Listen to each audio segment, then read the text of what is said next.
Ladies and gentlemen, welcome to the Culture Discourse Podcast. Just gonna go ahead and let you know from the get-go. We're gonna be talking about Jordan Peele's new movie, Us, and solely about Us.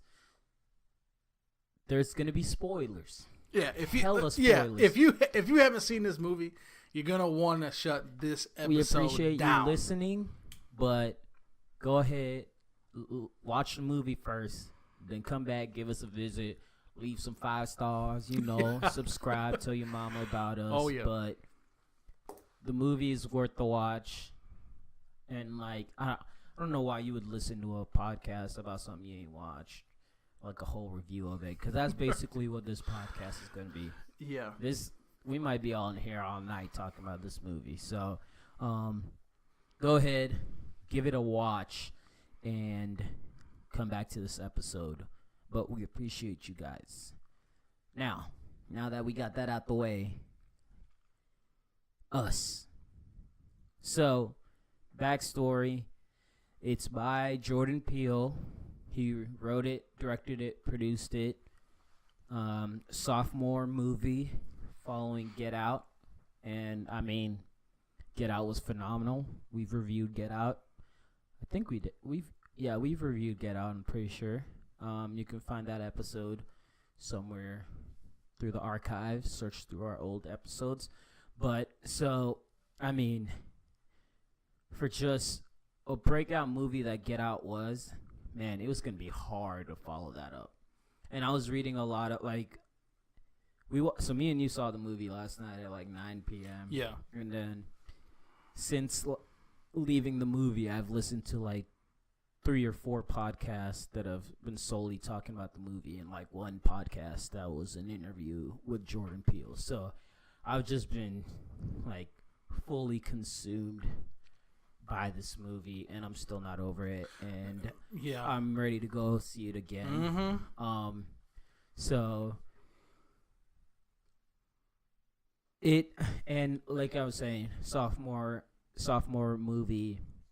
A lot of people going into it was just not sure. Everyone was hyped because Get Out was so good, but at the same time, there was just that thought, man, it's hard to follow up something like that. But good God, did he follow it up? Us, just from a first, just an overall, just first initial thoughts and stuff. I thought it was phenomenal. I loved it. I think one of the things that's so genius about it that I've noticed now about Jordan Peele is the fact that he's redefined the idea of a horror film so well, because watching the trailers and everything going into the movie, man, I hate scary movies. So low key, I was psyched to see it just because it's Jordan Peele. But low key, I was nervous, and I was man, I don't do well with scary movies, man. I'm gonna be honest. I'm a little baby when it comes to scary movies, bro. That junk mess with my head. I'll be laying in bed, you hear a little creak, and you just twitching, and but it was a Jordan Peele project, so I had to see it. Went to go watch it, loved it, and I think what I loved about it, wasn't, I think kind of what I was saying with how he's redefining the horror genre is, as you're watching the film, he has so many moments where in any normal scary movie you're expecting a jump scare to happen. Right. You're expecting someone to pop up onto the screen, or something to just swiftly those easy scare tactics you see in every scary movie. Right. But literally, he builds up with every one of those, and it's anticlimactic, but it's not one of those you're disappointed. It's even more terrifying because you're just the hell is going on? This is I was on edge the whole movie. As soon as the movie started till the end, I was just kind of on edge because I just felt creeped out the whole time, and I was just like, "What? Something's gonna like." I wasn't sure what's gonna happen next, and it was just kept me so engaged. The whole movie. So yeah. What's your initial thoughts of as we get started with it? Now I was gonna let you run through everything that you had, but one of the things that I had written down that you touched on was. And we'll go from like the beginning till the end of the movie. This is just kind of beginning. Yeah. One of the things I thought was great, and you alluded to just now, was, and I even told my wife this, it was not what I was expecting. Because one of the things with horror movies and with thrillers in general is the soundtrack or the score will give away a lot of the jump moments, like the jump scare moments. A score will give that type of stuff away because it'll like you can feel it building. Something's coming as it tends to and this movie had that, right? And what happens is you have really two options with most scary movies. You either have a fake out or you have the genuine article, and this movie even had that in the beginning of the movie when she goes into the House of Mirrors when the owl pops out, right? That whole thing. That's your fake out, as opposed to later on in the movie, there are plenty of like moments where you're getting that jump moment. But one thing and the more I think of it, the more I realize I was pleasantly surprised by this, was that it was not what I was expecting in like your average like chop them up, like kill them, like horror movie. In that, like it was bloody, but it wasn't gory, if that makes sense. Yeah. This was much more a psycho thriller than it wasn't Tarantino like, tomato juice blood. Right. It's just Yeah.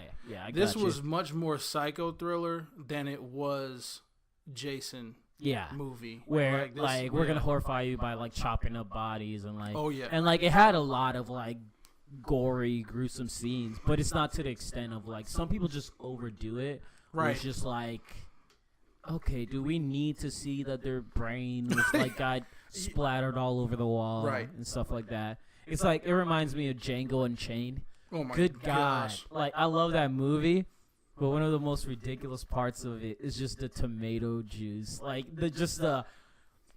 how does someone have that much blood in their body? I don't understand. Yeah. It's wild. And the thing that I wrote down was scary images versus what Jordan Peele does extremely well is he will shock you with an idea and with a thought, because much more than what I saw in the movie, I was disturbed by like the idea of some of like what was actually going on. Just different concepts. Well, less imagery scared me, and the more of like, because again, you'd come around a corner and what was supposed to be a scary moment is really a revelation. Yeah. Where you realize, oh no. No.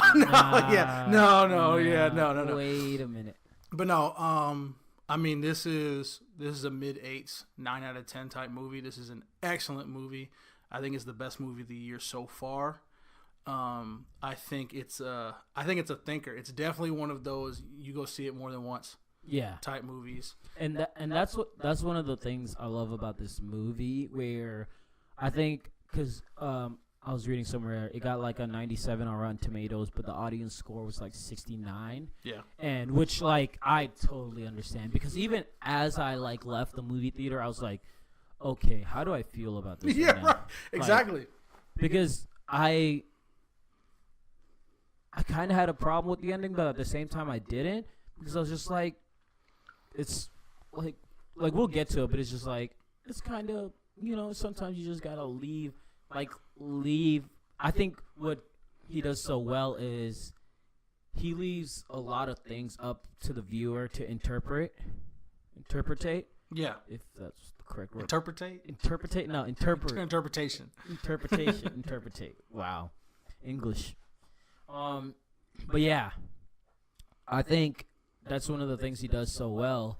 And so, yeah, I like initially just left the theater and I was like, okay, I immediately started listening to some podcasts like of people reviewing the movie, and it helped me as I was listening to it and seeing some of the stuff I missed, and as as you're getting other people's viewpoints of it, it just made me appreciate the movie more. And I was just like, I need to go see this again. Because I saw, like going into it, I was already focused. I was, like, dead focused on, like, the whole scenery. So as the movie's going on, I'm just focusing on everything. I'm like, okay, this dude's wearing a Black Flag shirt.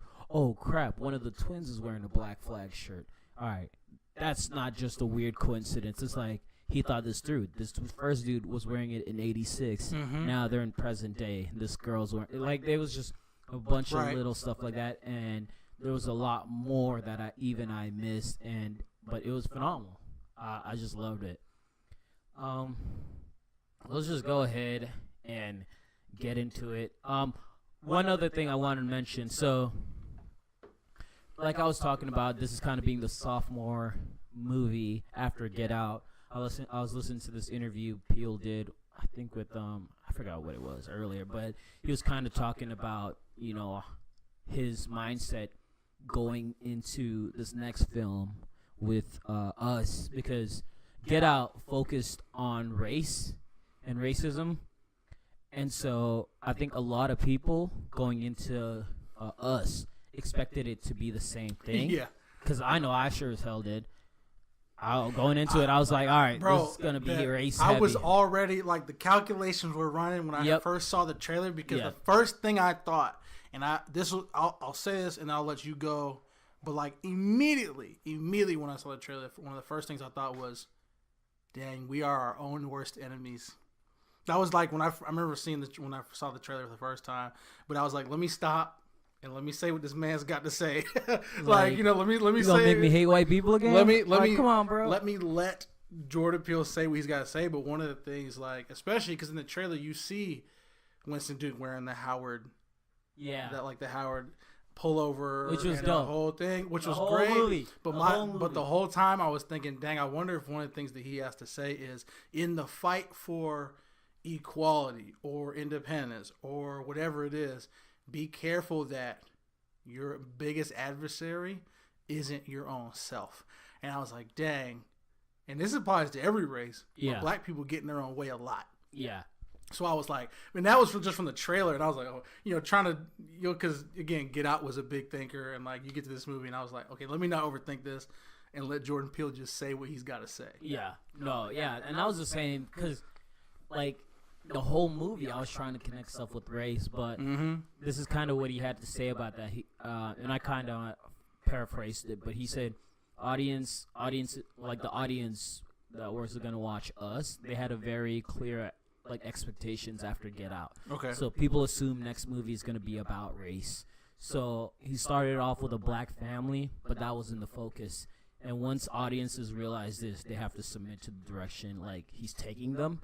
Which is so true, because, like, you're going into it, okay, expecting this to be another movie talking about race, and there's, like, hints of so many different, like, just cultural issues in it, but, like, the main focus is not even close to being race. Right. And so, but once you kind of start getting the idea of, like, oh, this doesn't have to do with the race, you're kind of hooked in, and he's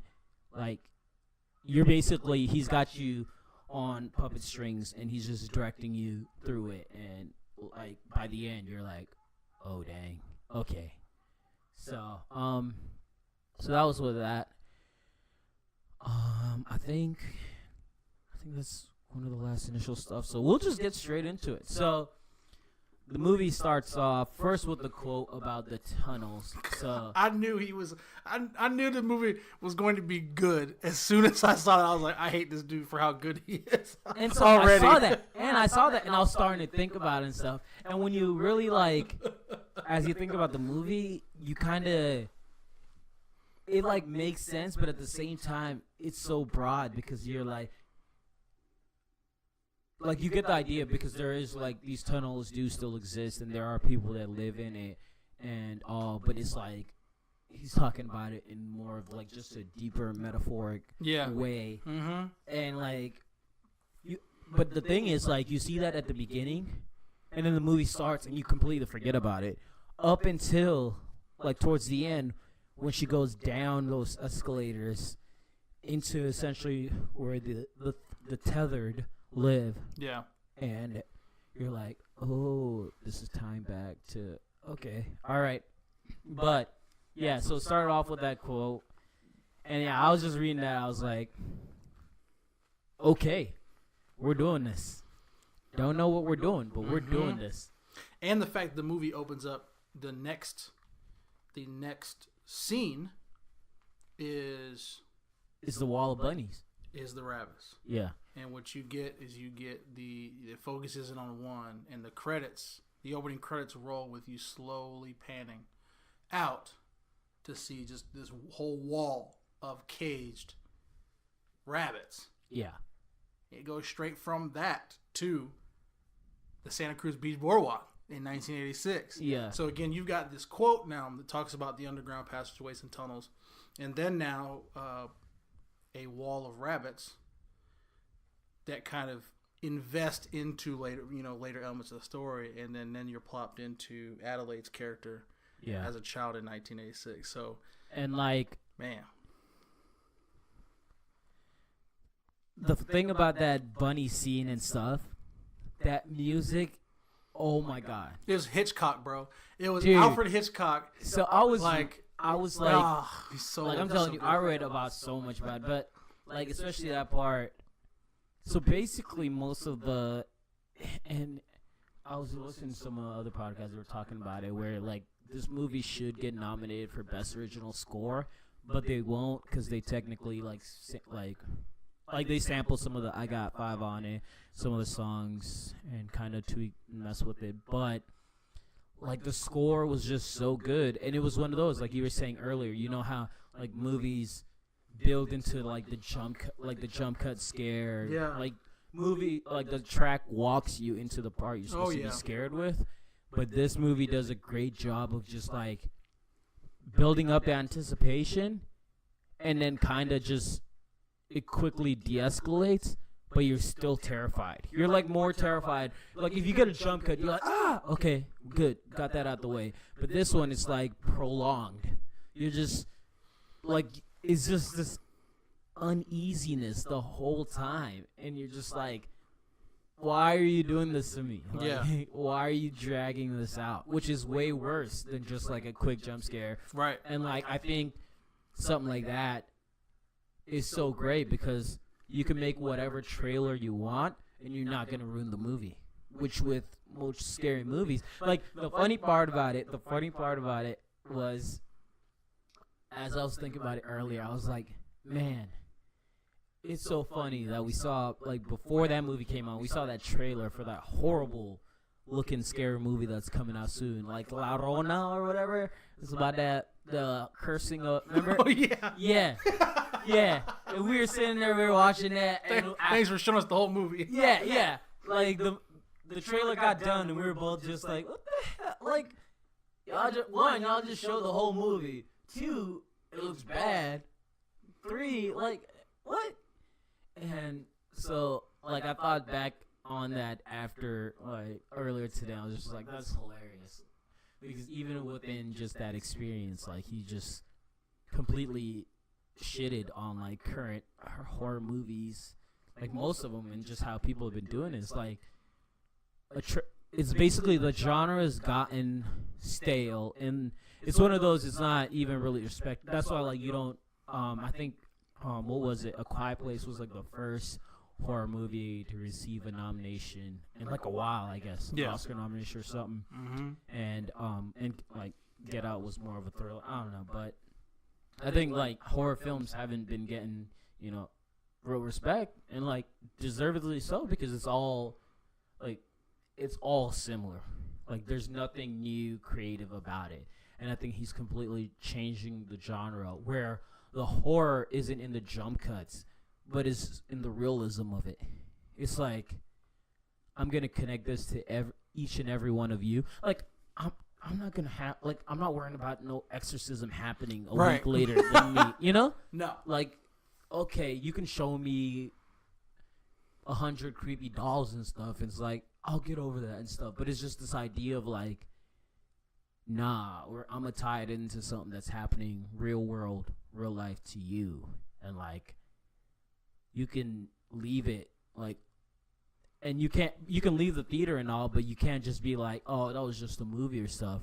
Like, nah, there's a realism to it. It's kind of like when we talked about Black Klansman, just that ending of it, where like going in watching a movie, thinking, oh, you know, they're gonna tell the story and stuff, and then you kind of see the ending where they tie it back to just current day, and you're just like, damn, okay, like this is just more than a movie, and that's so far what 2 of Jordan Peele's projects been, which is dope.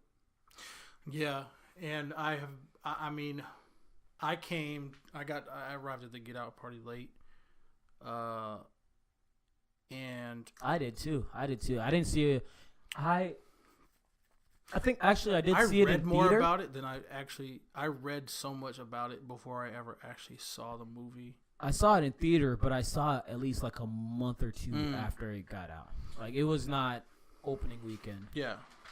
And this one, and again, I'm looking forward to having the opportunity to watch it again, because as we've said with movies, the second time is often really good with movies like this, because the first time everything that's passing through your eyeballs is brand new. Yeah. And your brain is spending so much energy compiling all of that into a specific message that when you watch something a second time, you don't have to worry about trying to figure almost micro moments out.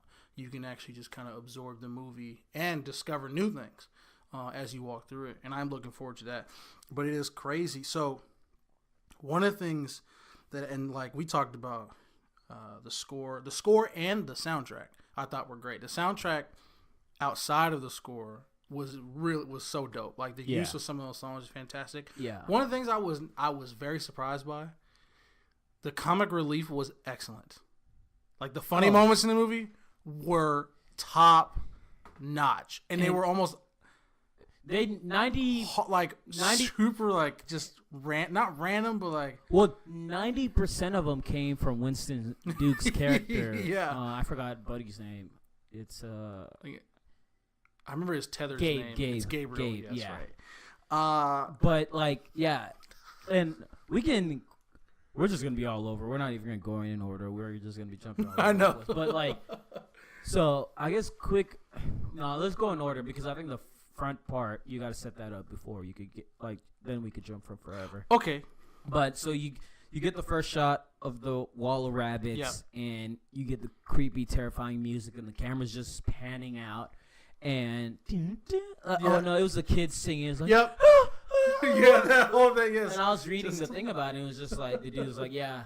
Like, the kids weren't actually saying any words or anything. We were just having to make, like, terrifying noises and stuff. And I was just like, congratulations. It worked. Did it. You did whatever you were trying. And so that shot zooms out. And then it cuts to them being at the Santa Cruz boardwalk. And there's this young girl. Way to ruin a favorite place of mine from my childhood. Bro. So way to ruin. So I was listening to the Breakfast Club today, and they're talking about how, like, basically since the movie's come out, like, people haven't been going there. And I was like, yeah, I bet. And I was like, they low-key are, like, tight right now, because, like, yo, you've ruined business for us. But at the same time, I think it'll also, especially summertime, it's going to bring a lot of people. Oh, mad people are coming. Yeah. Don't worry. Don't worry. Y'all's business this summer is going to be lit. Like, it's going to take, like, an initial hit, but, like, I think you got weird people that are, like, into stuff like that, so they'd want to come. I'm punching the first dude I see the boardwalk. Oh, bro. Dressed as a hobo, holding that Jeremiah level.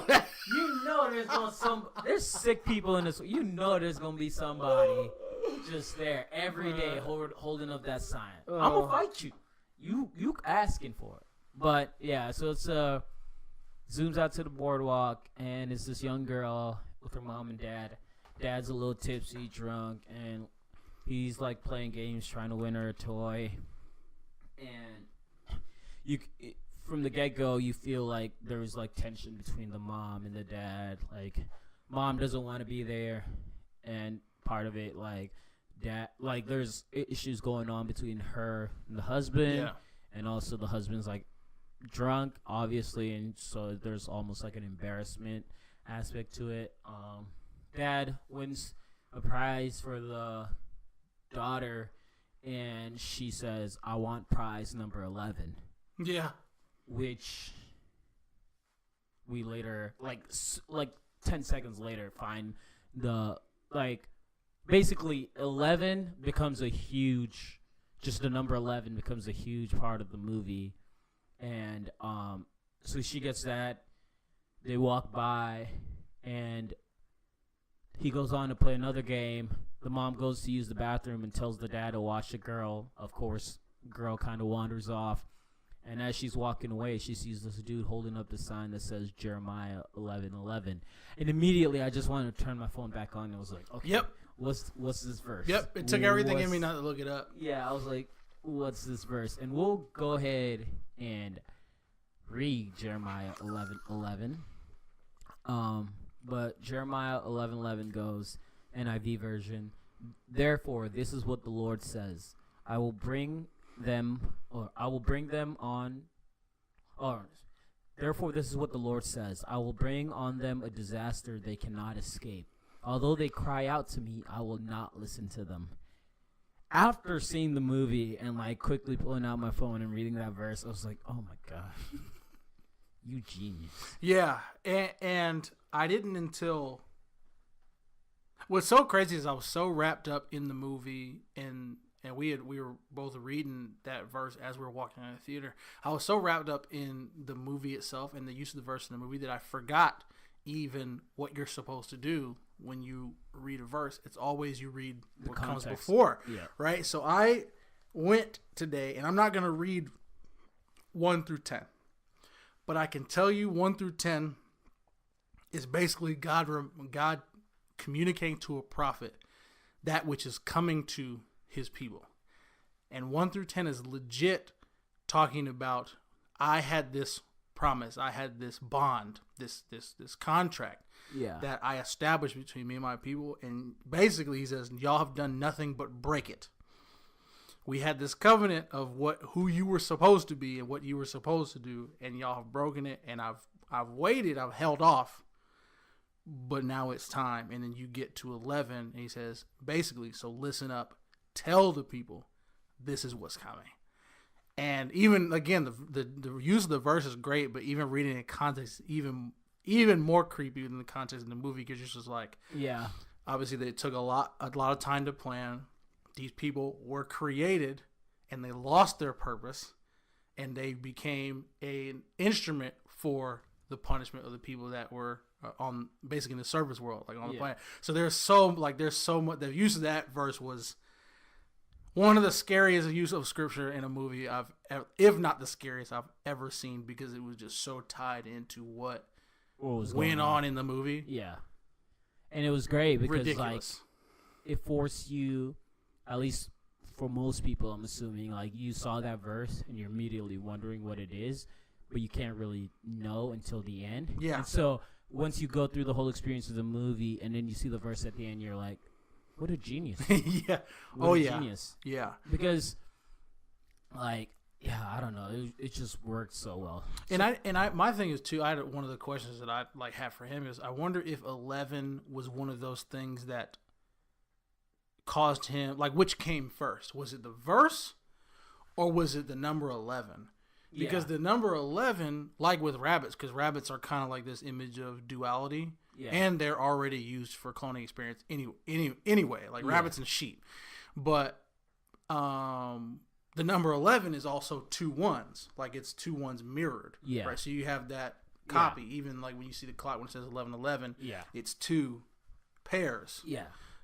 So we know that 11 is this, gives you foreshadows this duality, this copy of a copy type, or a copy of, the whole cloning thing. But and I wonder which one came first. There's many hints of 11. Like I was saying, little stuff with the black flag, the twins, and this is the other part of it that's interesting.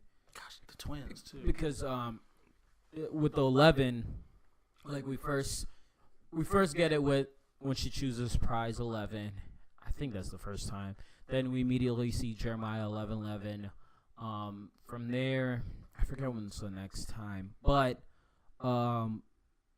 someone one of the podcasts I was listening to, they made an interesting point with like the 1111, and essentially it's essentially just like the straight figure, and you can almost highlight it to like that creepy like image of the family standing at the top of the driveway. Yeah. There's 4 of them, Mm-hmm. 4 straight figures. Yep. And kind of tying with that, and it's just like you were saying with the 1111, also basically exact replica.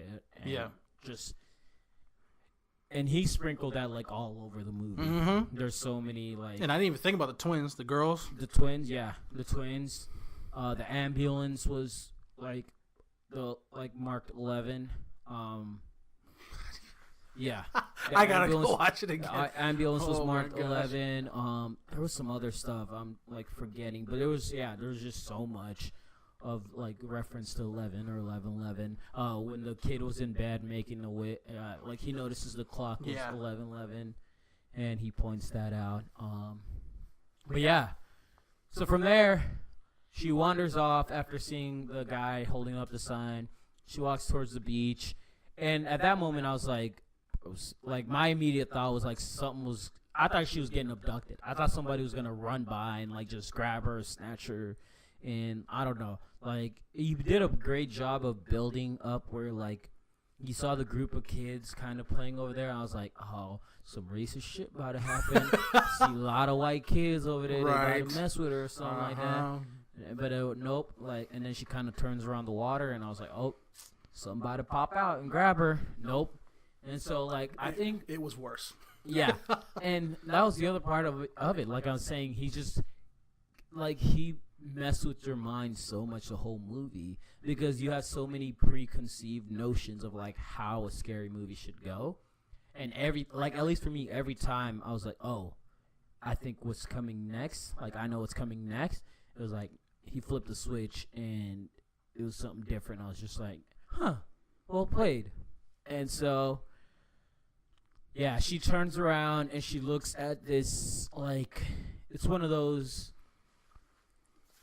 if you've ever been to the carnivals, one of those just pop-up truck thing, little houses, you pay like $10 to go in, that's not worth it at all, but at the outside, they draw you in, and I forgot what it said on the outside.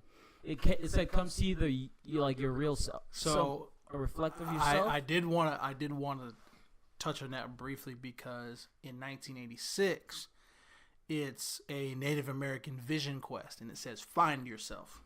Oh. Present day, they changed it. It was Merlin. It was like Merlin's something. Yeah. But it still said find yourself. So they changed the whole theme of what the whole thing was from so like past that to present. same thing Yes. was had a whole different front on it. Like the first, when she first goes in, when she's a little girl, it's a Native American like vision quest, and they're like, find yourself, yada yada yada. Yeah. Present day, they had changed the whole outside of the entire thing, and it was like the wizard Merlin, but it still said find yourself inside here. Yeah. I thought that was interesting. I don't know the significance of it. Immediately I thought, well, they probably just thought the whole Native American vision quest thing was racist. Yeah. Like 1986, right? So present day, they probably had people complaining. They changed it to kind of make it more real life. But they didn't emphasize it at all in the movie. It's one thing in the beginning of the movie, and it's something completely different in the other. The only thing that's the same is that it's a house of mirrors. Yeah. So that was one thing I thought was real interesting. I noticed it while I was watching it, because when you go back, I was like, see, I didn't even notice that it was different. Mm-hmm. Yeah. It's real interesting how they like completely different. Yeah. On the outside. Yeah. And so she goes in, and it's immediately terrifying. And once again, you're just playing all these different scenarios that's about to happen. So she walks in, first thing, this was like the only real like jump scare type that no one saw coming. It was just like the owl. Yeah. Which was great because like he does that, and so you're expecting more of that, and like the rest of the movie you really don't get that it's just so smart. The rest of the movie's just trippy. It's just trippy. It's so smart, but he throws that in there just as like almost like a buffer to throw you off, and so you're expecting more like that. And it's like, nah, I got you. So starts raining. She walks in. Yeah. So she starts to walk in. She goes in.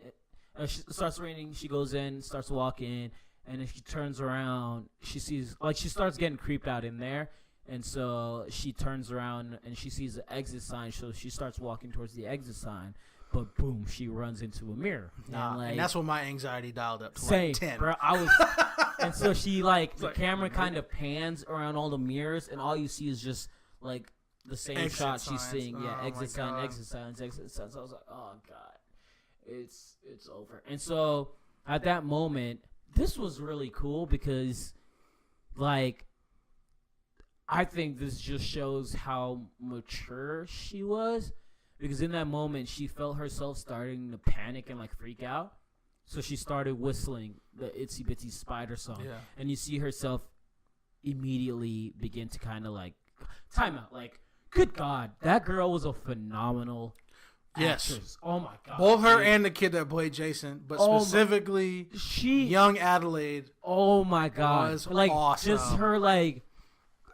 Just her cold, emotionless face, bro, the smile at the end, and then the smile at the end. God, dude, she was that was one of the creepiest smiles I've ever seen, dude.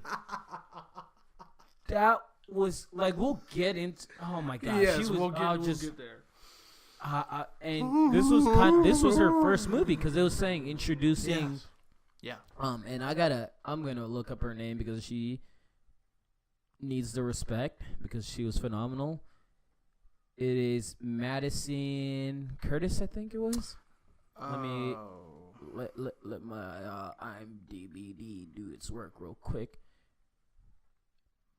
Madison Curry. Okay.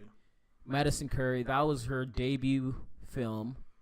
But yeah, she was phenomenal in it. So back to where I was going. I'm gonna be all over the place. I know. But so she starts whistling the Itsy Bitsy Spider song to kind of calm herself, and she starts, walking, and so she seems relaxed, and she's trying to figure her way out. And then I forget what makes her turn around. Oh no, she starts whistling it, and then starts hearing somebody whistle back. She starts hearing someone whistle back, and so she starts looking around, and so she's turned around. She's kind of walking backwards, and this is the part that scared the crap out of me. And it was so simple, because she just kind of backs up, and then you see essentially her reflection from the back. But she starts not moving. It's not moving. And the reflection starts.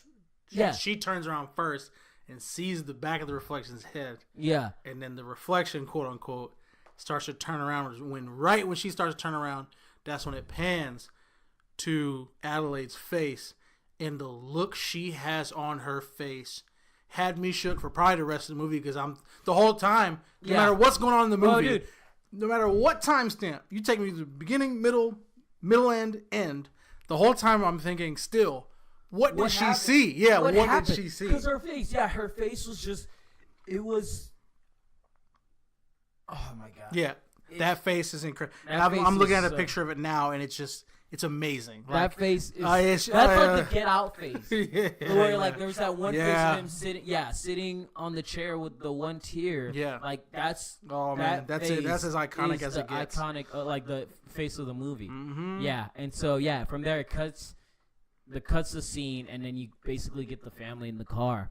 But so one of the things I didn't pick up on when I watched the movie, but as I was listening to a couple podcasts, they hinted at is, so when she starts whistling the Itsy Bitsy Spider song, and she hears someone else whistling it, so essentially the other person, it was the tethered that was whistling it, and she was whistling it in reverse. She was whistling it in reverse. That's uncomfortable. Because I heard, you heard it, but it wasn't the same. Because I remember in that moment, I was like, it sounds similar, but it's not the exact. She was whistling it in reverse.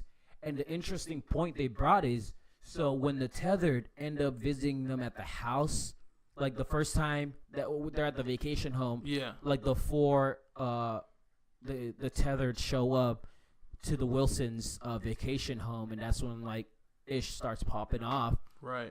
You remember there's that scene where it just shows her walking and you hear her whistling. She's whistling the song Normal. So that was like one of the first clues that the tethered one was the normal Oh boy. Adelaide. Yeah. So when someone said that, I was like, oh my God. Like, yeah. it's so genius. It's such a simple, because like, oh my God. Yeah. It's so brilliant. And the other thing That's is, sharp. yeah, because at the end, when she's choking her, when Adelaide, I think, so the evil one is Red. They refer to her as Red. Yeah. And then Adelaide? Yeah, I think it's Adelaide. Adelaide. There we go. Adelaide is the tethered, and Red is right, the normal. And we'll probably get into this a little bit more.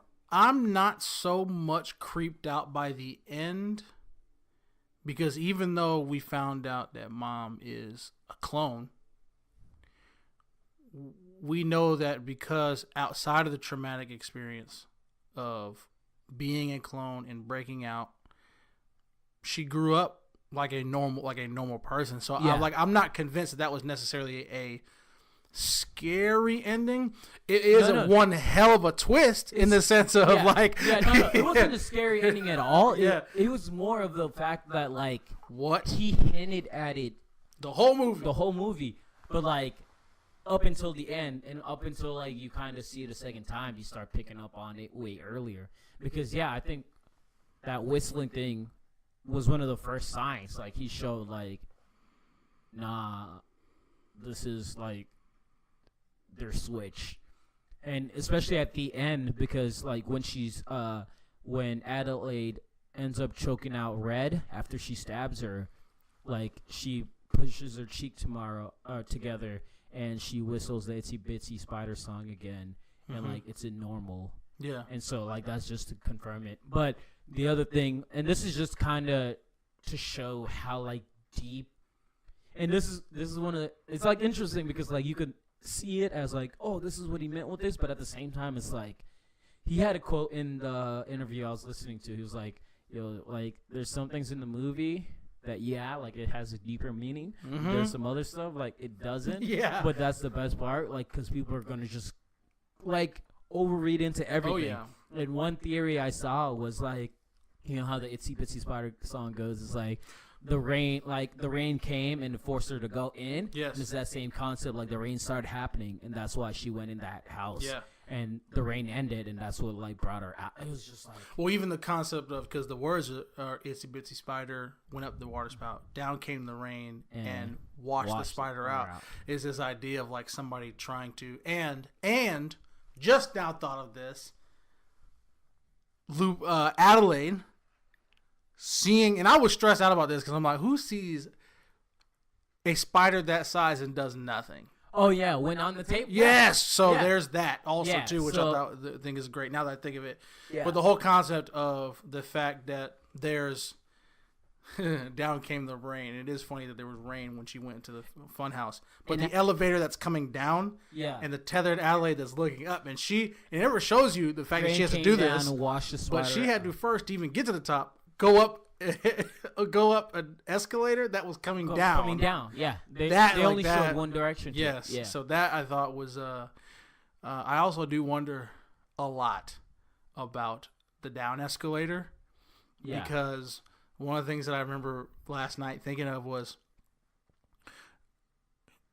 everything about that place was intentional, including its entrance. And also the other, like, that itself was a clue because Like the back of the wall of this funhouse of mirrors just happens to. Now that was by design, and Yeah. there's a one-way escalator. Yeah. That was intended for people to find. Well, and even just that be scene gone. as like she goes back to the house, because it's like as soon as it was weird, as soon as like Jason got snatched by Red Yeah, after evil Jason Oh, got burned yeah. up, like Jason MVP. We gotta talk about that. Yeah, Jason got snatched by Red. From the get. I've heard some crazy theories about him, but Jason got snatched by Red, and like they didn't see where he went or where she took him, but she knew immediately to go look in the fun house. Yeah. Or in that mirror house. Mm-hmm. Which is like, why would you think to, Oh, yeah. There's all kinds of... And as soon as she goes there, she, like, knows to look. Like, it was just, as I was watching that, like, in the moment I wasn't thinking about it, but afterwards, it's like, look, she did that all too well. She went in the house, pushed this. Like, she was going through all this intricate part, because she went through, like, 4 or 5 rooms before she got to the escalator. Right. And I was like, how do you know, like, this? Oh. She knows. She knows. But, so this other thing made me realize the first time they hinted at that Adelaide was the actual tethered was in the car. From that, as soon as they get done with that, like, scene where her, young Adelaide's, like, we were talking about that iconic shot, her eyes just kind of popped out. Yeah. And they cut to the, like, the family driving to the beach house. Yeah. So, they're sitting there. Or no, it's not even this. It's, so they cut from there to that shot, and we see the family. We see Winston, Lupita, and the 2 kids. Yeah. And they're kind of there just joking. And it's like typical, like, normal family. This is the thing I loved about this, where, God, like, he just did a great job of making them like a normal family. Yeah. Like, Winston Duke was so great in this film. And I was listening to an interview with the Breakfast Club he did, and he was talking about how hard it was for him to, like, kind of find roles after doing Black Panther, because everyone just saw him as M'Baku. Yeah. And I could see where, like, for someone like that, especially early on in your career, like, because I think Black Panther might have been his first movie. If not, like, that was his first big one. Yeah, big one. And so, like, once you start, like, yeah, you get all those opportunities, but if it's all in the same role, like, you kind of become trapped within that. And so later on, this kind of hurts you, and, like, it becomes hard for you to kind of branch out, because, like, everyone just sees you as this ridiculous. Like, if The Rock started doing, like, serious movies and like, I'm not gonna take it serious. I'm like, you're The Rock, bro. Yeah. You in those garbage Fast and Furious movies that I hate so much. We're not gonna get into it. But, Right. Like, it's just, or, like, you know, it's hard, especially in your beginning, trying to do that. It's so hard. And so, yeah, he was talking about, like, why he liked this, because, and even he was talking about the character of Winston Duke, because I think a lot of people found themselves mad with his character because he was so weak. Like, just in the aspect of it, when things started to pop off, you're expecting him to, like, do something. And even, like, we'll get to, so when the family shows up at the driveway, right, and Jason's like, there's a family on our driveway. What do you mean there's a family? Guys, talk about it. Like, I don't want to call iconic. I'm not sure if iconic is the word, but I loved that moment so much, because we knew that this was going to be scary. Yeah. And up until this point, this movie hasn't been scary. Yeah. And as soon there's as a family in our driveway. And yeah. My whole body was like, all right, this is it. Okay. It's a wrap. It is a wrap. But yeah, so he says that, and Winston's like, what do you mean there's a family? So he goes, looks at the door. He's all like, because the light had just gotten cut off, like, or they just lost power. And he was like, maybe they're coming here to say something about the power. I don't know. It's all okay. Yeah, maybe it's and the neighbors. He's all like la-di-da-di about it, super chill, while Lupita's like freaking out. And this is the other thing. Someone, like, one of the podcasts I was listening to, they pointed out the fact was, like, the thing with black people with scary movies, where black people don't typically love scary movies, is because the idea of, like, black people aren't dumb, or, like, we watch scary movies in the realistic way of, like, how about you don't go to the damn door where, like, the noisy things coming to us. It's like, right. How about you don't walk into dark ass woods by yourself? Right. How about you don't go towards where you hear weird noises and stuff? Like we watch scary movies realistic as hell, and it's just like, y'all an idiot, because it's like, I always joke, if a like if a black man ever directed a scary movie, it'd be the shortest scary movie ever because you'd hear a creepy noise from a closet and be like, nope, get in the car, close the door. That's the end of the movie. Also, we got to talk about why she got anybody in that situation would have been scared. Yeah. I kept wondering what happened when she was a kid. Like, really happened because we haven't seen enough. Yeah. Because of how she becomes afraid. Because if she's already called the police. Yeah. And so this is the thing. And so, she's going, no. Yeah. No. And the whole so- time I'm thinking, what happened? Because this is a Yeah. very specific type of fear. Yeah. Because once you see who's outside, you know she's back. Like, Yeah. that's, oh my God. And this is the part where it shows, like he made him not seem dumb, like typical, like, movie characters. Because even Gabe, who could be seen as, like, the dummy of the cast, he was like, when he went outside to talk to them, he went outside, but he just, like, opened the door, took a couple steps, that was it. He didn't go all the way out to, like, hey, hi, neighbor, let me shake your hand. Yeah. He was just kind of took outside and was like, hey, you good and stuff. Yeah. Nobody was saying anything. And so he goes back to the house. When he's walking back to the house, he doesn't turn their back on him. He kind of keeps their eye on him the whole time. Right. And as you see him kind of get back in the door, he's still, like, making eye contact with them. Because most movies you see, like, they turn around and then like typical, the camera would cut and, like, the dude's immediately behind your back or something stupid like that. And so he was, like, very strategic about that. And, like, one of the first things, as soon as there's a family on her house or at her driveway, she immediately calls the cops. She immediately tells her daughter to put on her shoes. Go get your shoes on. It's just like, yo, things about to pop off. Yes. Like, that actually kind of got me low key hyped in the sense of, like, okay, this ain't going the way I was expecting it to.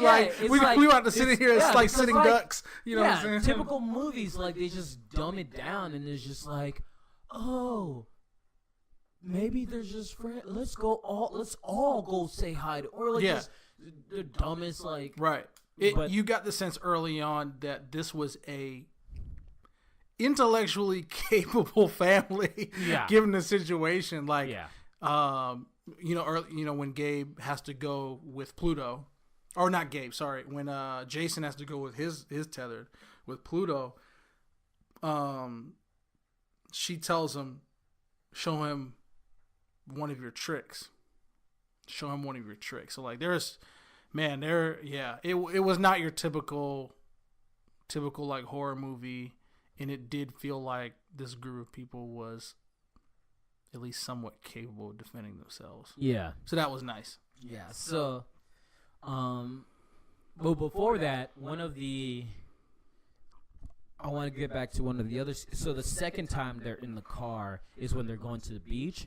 And that's when we hear the I Got 5 on it. It comes on the radio. Yes. And that's the first time the song's introduced to the movie. And then, like, it's just brilliant what he does with that song. But, so first time we see him, they're driving to the beach house. They get to the beach house, and Winston's super excited. I should refer to him by his name, Gabe. Gabe's super excited. And I love him because he was just such a great, like, he's your normal cheesy dad, which you don't get with a black character. And even as he was talking about the role, he was like, this movie deals with a lot of stuff, like, with his character, it deals with toxic masculinity, because everyone sees a character like him, big black guy, he's supposed to be, like, the man in the house, he's supposed to, like, run ish, he's supposed to, take care of it. And even he, at, like, time, tries to play that role, but he doesn't, fails miserably. And Lupita's just like, all right, get out the way. Right. I'm handling it. As a matter of fact, at one point in the movie, quickly just sidesteps in and just, like, lets her take control. Yeah. I love that we literally had you don't get to make the decisions anymore moment in the movie. Like that, literally that was said out loud. I thought, like, it was so one great. of the funniest parts. Great. One of the funniest parts is when they're sitting at, like, later. Oh my god, we're just all over the place. But it was. I'll get to it. Well, everything's connected. It's hard to kind of like go in a line. Yeah, this is why you need to watch a movie, because if you watch it, you'll follow us. But so I'll just pick. I'll remember to it. But. Yeah, no, I just love this character. I got 5 on it. Yeah, Yeah, I got yeah. 5 on it. So he comes in. He's like, oh, we gotta go to the beach. We gotta meet with. He was basically mentioning their friends, this other family. And it's like, oh, they're gonna be there and stuff. And Lupita immediately is like, no, I don't want to go to the beach, and because that's the Santa Cruz boardwalk. That's where Ish had popped which off beach? earlier, and so we're Yeah. immediately like, oh, okay. But he does this thing where, like, he brings the kids into it, butters her up, and she's like, okay, but we got to be back before night. We got to leave before night or before sundown. He's like, okay, cool. I would have, if I was, that was my one, if I had to get nitpicky about the movie, that was my one thing. Why would you ever agree to go back there? Mm-hmm. If you escaped that place, Yeah. why would you even come remotely close to that place? Close to it. Heck, no, that was my only people that like. Why would she? Again, at the end, when you figure out the twist with her, it's like, why would you ever agree to go back there? And I think the interesting part about it, because I was like, it seemed like she gave in too easy, but I think the other part of that is where, like, she had this huge secret she was hiding. Yeah. And so she, like, if she fought it in any way, and he was being super, like, persistent about it. Mm-hmm. So it was one of those things for her. It's just like, okay, like, she probably, hey, this is not a big issue. Like, she's what, 30? We're assuming 30. Like, Lupita in real life is 36. So we're just assuming she's like 35, 40 now at this point. So she's probably like, it's been this long, it's fine. And, like, I might have a little paranoia, but, like, hey, I can control the situation. We'll be gone out of there before, like, anything pop off. It'll be all fine. Right. It's like, this will get them to shut up. So we're good. So yeah, they go to the beach, and that's when we get a shot of them in the car again, and they're all talking and stuff, and then it gets quiet. I don't know, they're all arguing, like typical family stuff. So Lupita goes and turns on the radio, and I got 5 on it. Starts playing, and at the theater, I just immediately I just smiled because that's that's the iconic moment from the trailer. Everyone's like, incredible use of that song. Yeah, waiting for, and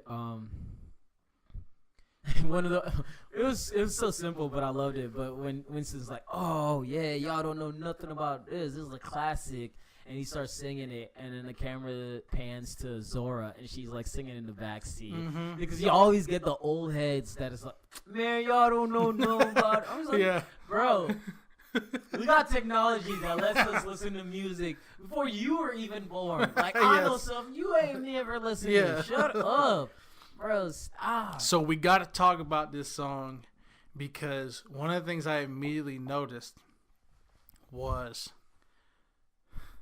and sometimes it's hard to do this. So at first I kind of passed this off to, I think I know. It's hard to do this in editing, and I've seen it before in other movies.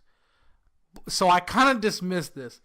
But when she's trying to get Jason in rhythm, she's offbeat. It's offbeat, so that's what I was going to say. But it's not, but it's offbeat, but not like inconsistent. It's behind the beat. Yeah. It's in between the beats. The beat, because the beat is like, do. Yes.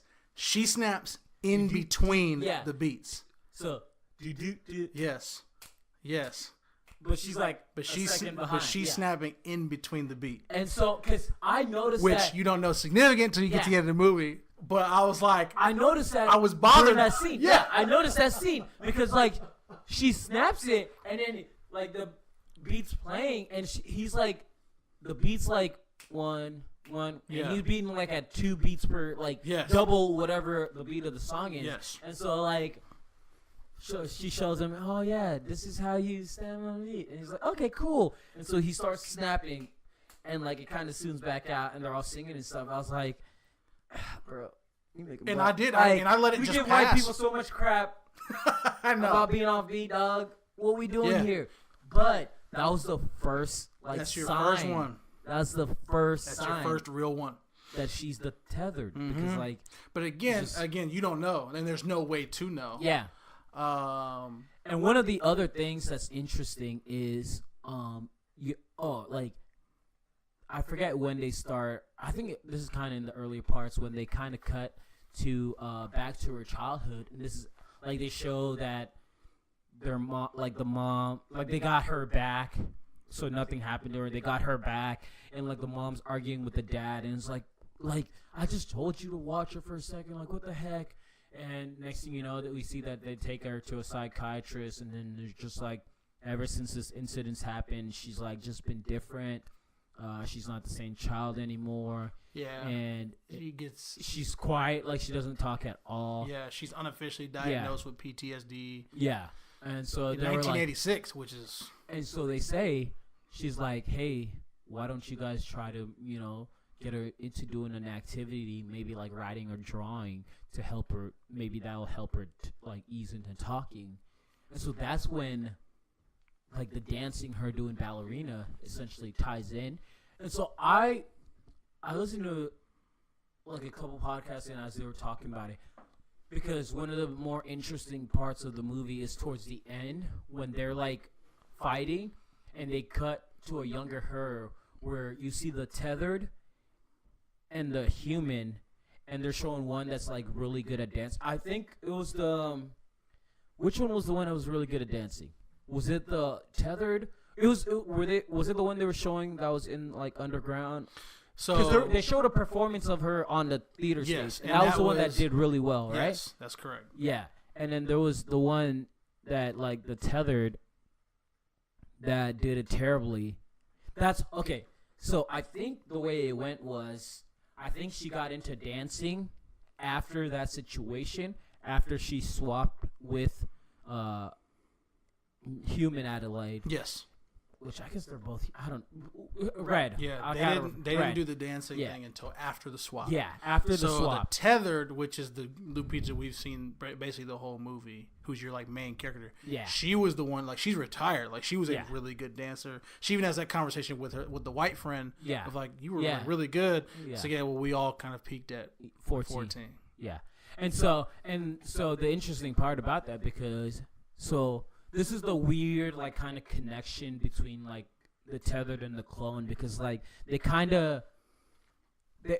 obviously have all similarities and stuff. They're not fully connected and stuff. Yeah. But, like, once Lupita, once they got Lupita into dancing, to kind of help her be able to talk more and express herself, like, the tethered was doing the same thing.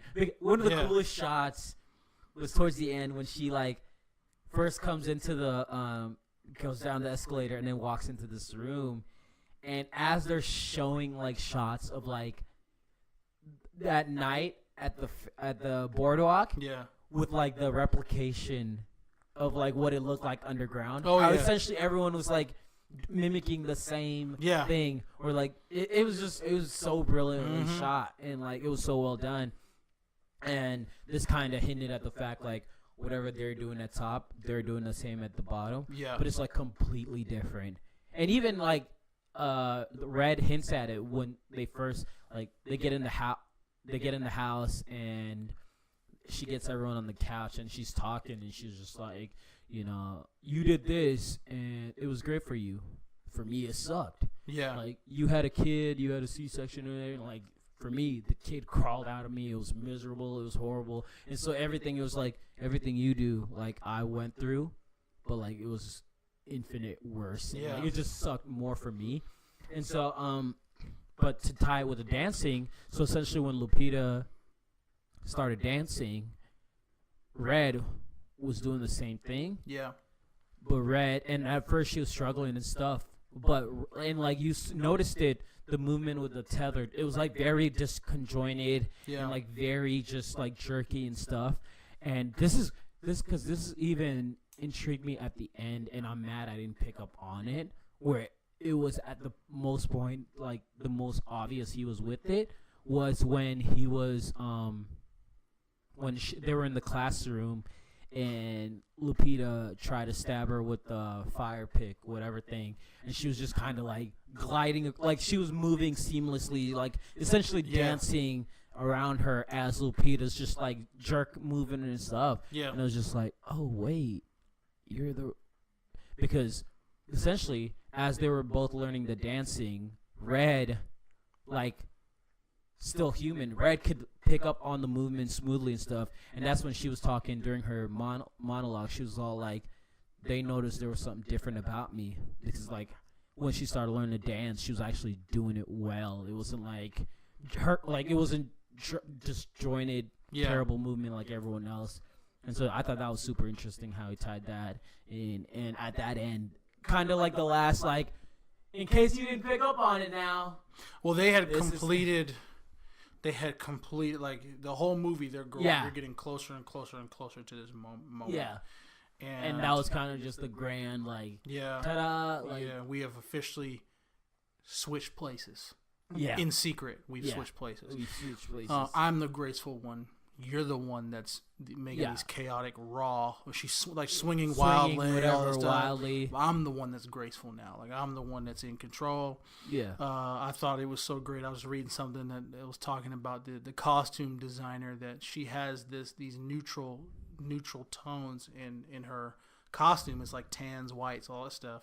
Yeah. But as the movie progresses, as they're having to kill more people and defend a little more, the color of her outfit gets closer and closer to reds. And the whole time reading this, I'm going, I hate y'all for how smart y'all are. Like y'all are so good. And even too, and you're even alluded to that, like it alludes to that too, when Jason witnesses his mom killing for the first time. Oh yeah, that scene, I was like, oh boy. Like, yeah, that's the first time, like, and because I remember him giving her a weird look, and like I was like, why are you surprised by that? You just saw your sister kill 2 people, and you also just bopped someone. So I was confused by that. I think in that scene, he just saw something different that he had never seen before. Yeah, because and the thing about it, because I was comparing it to when like the daughter was like going ham at the second girl, or maybe the mom or whatever. Yeah. No, I think it was the second twin. Like he watched that happen, and he just kind of like, and she gave him the look of like, hey, this is what we gotta do now. But the mom, the movement was jerky, and also I think the thing about it was she started screaming. Yeah. And it was just one of those like, that's different. Yeah, it was different. Yeah. And especially for him, it was like, I wonder about the kids a lot. So I think, like, I've heard a lot of theories that Jason so they swapped also. Because like there was a weird connection between when he wanders off. Lupita's, when he wanders off at the beach, or even before that. Like that's the thing where like I haven't seen any true connection. Yeah, but it's because like the red had a weird connection with normal Jason, and weird Jason had a weird connection, almost it seemed like with Lupita. It was especially like when he when they get to the boardwalk towards the end, and Jason's the one that notices that it's a trap, that like he's gonna essentially blow the car up, and so Jason gets out the car and he starts walking backwards, and he realizes like the tethered Jason is gonna do whatever he does, and so he starts walking backwards, essentially walking the tethered Jason into the fire. Yeah, and in that moment, like Lupita's like crying, is like, no, like stop. But the other thing about it also is like this just got to me. So when they kill Zora, or when they hit her and she goes flying in the bushes, she went after her, and we thought it was like to finish her off, but like it was weird. She essentially shushed her, and like there was like mercy. There was a mercy there. There was a you mercy didn't see in the house. Yeah, which I think this ties into the fact that like she's killing one of her own. Right. That's what it is. Yeah, she's killing essentially one of her own. Well, even I'm not sure. I'm not convinced that whether she was tethered or if we'd had the real Lupita the whole time, like the real Adelaide the whole time. I imagine something like that would be ridiculously difficult. You can tell your brain, that's not my kid. Yeah. And then you look at it and you go, yeah, that's my kid. Yeah. You know? But I wonder about the kids, because you are like the biological product of a clone. Yeah. And there were weird quirks to both kids. More so with Jason. But I think that's a fair point also, because like Zoro quickly adapted and was just like, she was in on the fight early. Yeah, she quickly was like, all right, she was in there. Have to do this. She was in there early. Yeah. When she floors the Land Rover, I was like, yeah, all right, okay, yeah, you know what I'm saying? Like, yeah, and that is one of those things. It's like you guys are essentially a part of her now, and so yeah, you got some of that trait in you. Yeah, and so I think that could even. I think that because when they were sitting in the beach and like the twins come up to Zora and they said to her, "Hey, your brother's weird," and Zora, I forgot what she said.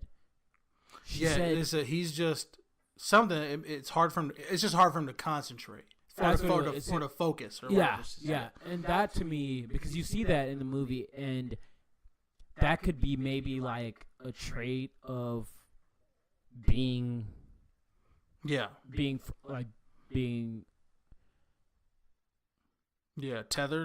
or whatever, that's the genes he got from right Lupita, tethered. No, I do think the kids, I'm not convinced there was any kind of swap, but I do think that written into that movie is both those kids having traits of their mom. Definitely. And I thought that was really, really good and subtle, but almost being, I don't know, because we'll get to the end in a minute. There is just, if you wipe the rest of the movie away, for me, the most unsettling thing is the look they give each other in the car. Adelaide and Jason. And when he pulls his mask down, she smiles. She looks back at the road, and the next scene you see is like the woods, and then you see the hands holding. But the last scene you see of the family is Jason knowing something ain't right. Everything's different. Like, he pulls the Chewie mask back down. She smiles, back, and then I was like, "Oh my god!" The movie has the two creepiest smiles. That's forever ingrained in my head, and it's gonna forever mess with me. But it's one, that black girl. Oh yeah. Oh my god, young Adelaide. Yeah. Towards the end, after she handcuffs. Also, I hope the cameras I hope y'all are ready. I'm gonna if you're listening, and I'm gonna put this on Twitter too. Do not, if you have already seen the movie, okay. If you haven't seen the movie, first of all, you shouldn't be listening to this episode. Second, do not hold out for a sequel. I have a feeling that Peele is not a sequel guy. He has every intent to leave you talking about this for the next 25 years. Yeah. I fully believe he has no interest in because you end the movie. And there are so many things. Number one, Jason knows something's not right. Number two, we have now found out that Adelaide is tethered. Number three, we have no idea how many tethered people there are now on the surface and what they're going to do.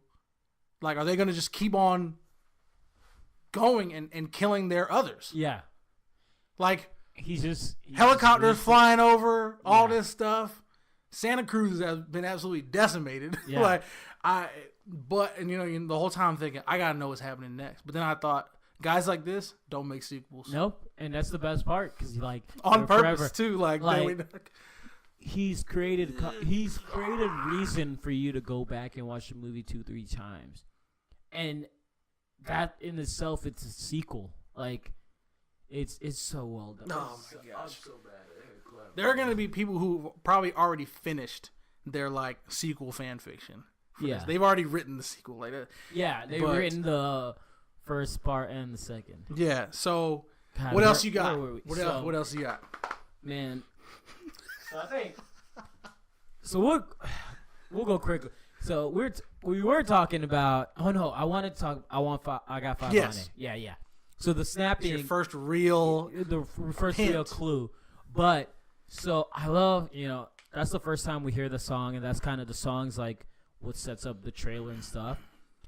And then from there, once the tethered approach their house, and then the tethered kind of Lupita, like that funniest part. It was like, she got a key. It was like, oh yeah, I hid one. What kind of white people should yeah, the hide a key. Yeah, hide a key.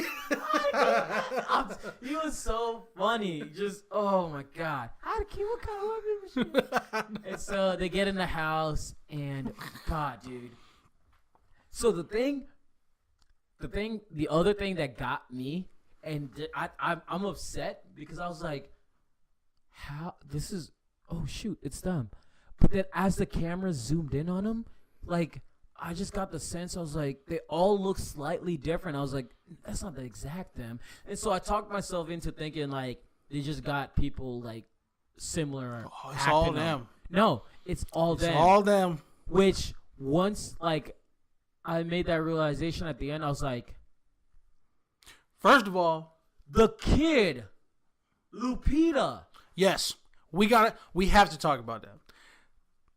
I don't know if the kid was the one that was actually doing all the crawling and stuff like that. Like, God, dude, that was all the close-up stuff was though. That was one of the creepiest parts to me. Yes. Just how the kid. Oh my god. Yes. And it was just so quick. Oh yeah. God. So we got to talk about Lupita. If she is not on the list for actress, I boycott it. Not just the show. I boycott everything. Dude. Oh my god, dude. Because her role, her turn as Red, and it's not like she played both characters but spent more time acting on one. Nah. Red equal and Adelaide were both incredible. Yeah. If she doesn't at the very least any recognition for at that, the very least get nominated for actress next year. And this I don't want to hear word from anybody. The crazy part is this is her first major role as a lead actor. Yeah. She's done only supporting stuff before. Yeah. And like this is essentially a lead and a supporting. It's oh my god. Like from her voice, the first time she spoke with that voice, I was like, I hate this. I hate you. Why? Like, if you couldn't get there was a girl. I know. If you couldn't get any more creepier. Like, what Jordan? Hey, what's the most disgusting, horrifying voice you can give me? Okay. All right. She started speaking, and that was the part, like, that whole 5 minutes or whatever as she's explaining and, like, just talking the whole time. I'm just like, I want to die right now. And it's not even the part of, like, it's horrible. It's just she's doing this so well. I'm so terrified. Like, it's the scene I had been waiting to see. I'm upset that they showed it in the trailer because, to me, it creeped me out, like, from the first time I watched the trailer. Yeah. Was when they finally sat down in front of the fire. When you get that smile laugh from Red, I was like, nah. Yes, it's like this breath that at the tail end of an exhale, when you have no more breath in your lungs, she starts laughing. Yeah. And I'm like, nope. Nope. Hard pass. And so this is where we get our third clue that they're swapped. So the first clue was the offbeat snapping. The second clue was Red whistling Itsy Bitsy Spider as she's walking up towards the house normally, not in reverse. And then the third clue is the fact that Red speaks. Yes. None of the other ones speak. Nobody else talks. Yeah. Nobody else speaks. And we later find out why she speaks like that, because Adelaide had broken her voice box when she choked her out at the end there, like when she made her turn around. Okay. And so, like, that's because we see her turn around and she snaps her neck or, like, grabs her neck and just kind of, you know. Yeah. And that's why she's. Yeah. And so it made sense because when she's laying there in the bed, I was like, why isn't she talking or anything? It was just, she just, like, just essentially destroyed her voice box. And so, so that was the third clue there, the fact that she could speak. And I heard some people upset about the fact that, like, they thought somebody should have died, like, at least, like, one person from the family should have died and stuff. And I was like, I was totally okay. Yeah, how would that? With that, it doesn't not It doesn't dying. contribute to your story. Yeah, and I think a lot of people wanted the dad to die because it just seemed. But I think the dad was there for like just great comedic relief, and also the fact that he was just like, even at terrible times, he was hilarious, and it seemed like it was off pace. It seemed like it was distracting, but at the same time, I think it's true to his character. I think some people it would be dumb for him to be like this and all of a sudden you want him to be serious. It's like he's just one of those dudes. This is his personality. Like when he gets back, he's like, I'm done with boats.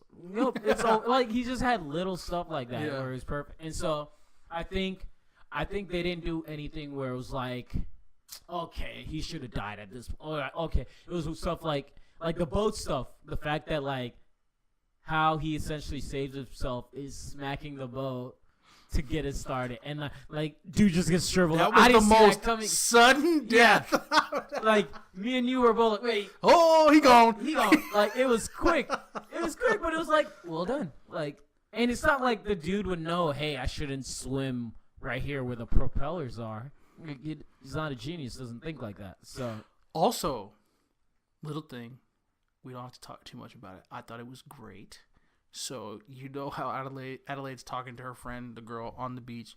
She's talking about how her husband's an a-hole and it hasn't gotten any better. And she makes the comment, I think about like murdering him every once in a while. So fast forward to where Gabriel fights the tethered version of the white guy. Yeah. And the tethered version of his wife is watching from the window. That's why she smiled. Yes. As I'm watching, I'm sitting there and I'm going. I was like, props to my man's. Props to my man. She hears because she starts crying first, and then it just turns into just a sadistic laugh. Oh my god, Moss. Yeah. So, and it was so great. Both of them, like the white family, the mom and the dad. So. Elizabeth Moss, and then the husband, played by Tim from Tim and Eric, and he was so funny. Like his tethered version was funny, was hilarious. Just a little flair. He's wearing and like kimono, the way he walked, with his hands on his hips and stuff. Kimono, the little run down the the way he walked down the steps. It was. God, yes, it was so well done. Like, man, there's not one person in this movie I'd be like, oh, they did a bad job. Nah, it was so phenomenal. But yeah, so while they were at their house, did we miss any big major points? I think one of the first signs, I think one of the things that's kind of important is when we see like Winston adjust his glasses, and then tethered Winston like does the same thing, but he's not wearing the glasses. Right. Like he reaches, and so we kind of, and also when Jason and tethered Jason are sitting in the closet, and the kid basically replicate, like he does that trick. Yeah. And he holds his hand up, and the kid does this. You get this idea of like there's still some like kind of sensory thing they're connected. It's kind of like that thing people talk about twins, where like, oh yeah, when one twin's upset, the other one could kind of know. There's like some crazy theories. That was one of the reasons I was concerned when Jason was backing his tethered self into the fire, where I was like, dang, how's this gonna affect Jason? But it didn't seem to. Yeah. But that closet scene was dope. That closet scene was. Yeah, the one thing that threw me for the loop was like the other tethered family. I was like, okay, this is way bigger. Yeah. Like this is way bigger. The other tether family threw me off a loop, and so I wasn't sure. It's like, okay, was this maybe something at the beach they had? Like, why them? Yes. Why just those two families? What I had said when I was in the theater, and I wasn't going to repeat it because I knew these movies, you guys like watch. You don't want to talk during these movies. Yeah. Watch.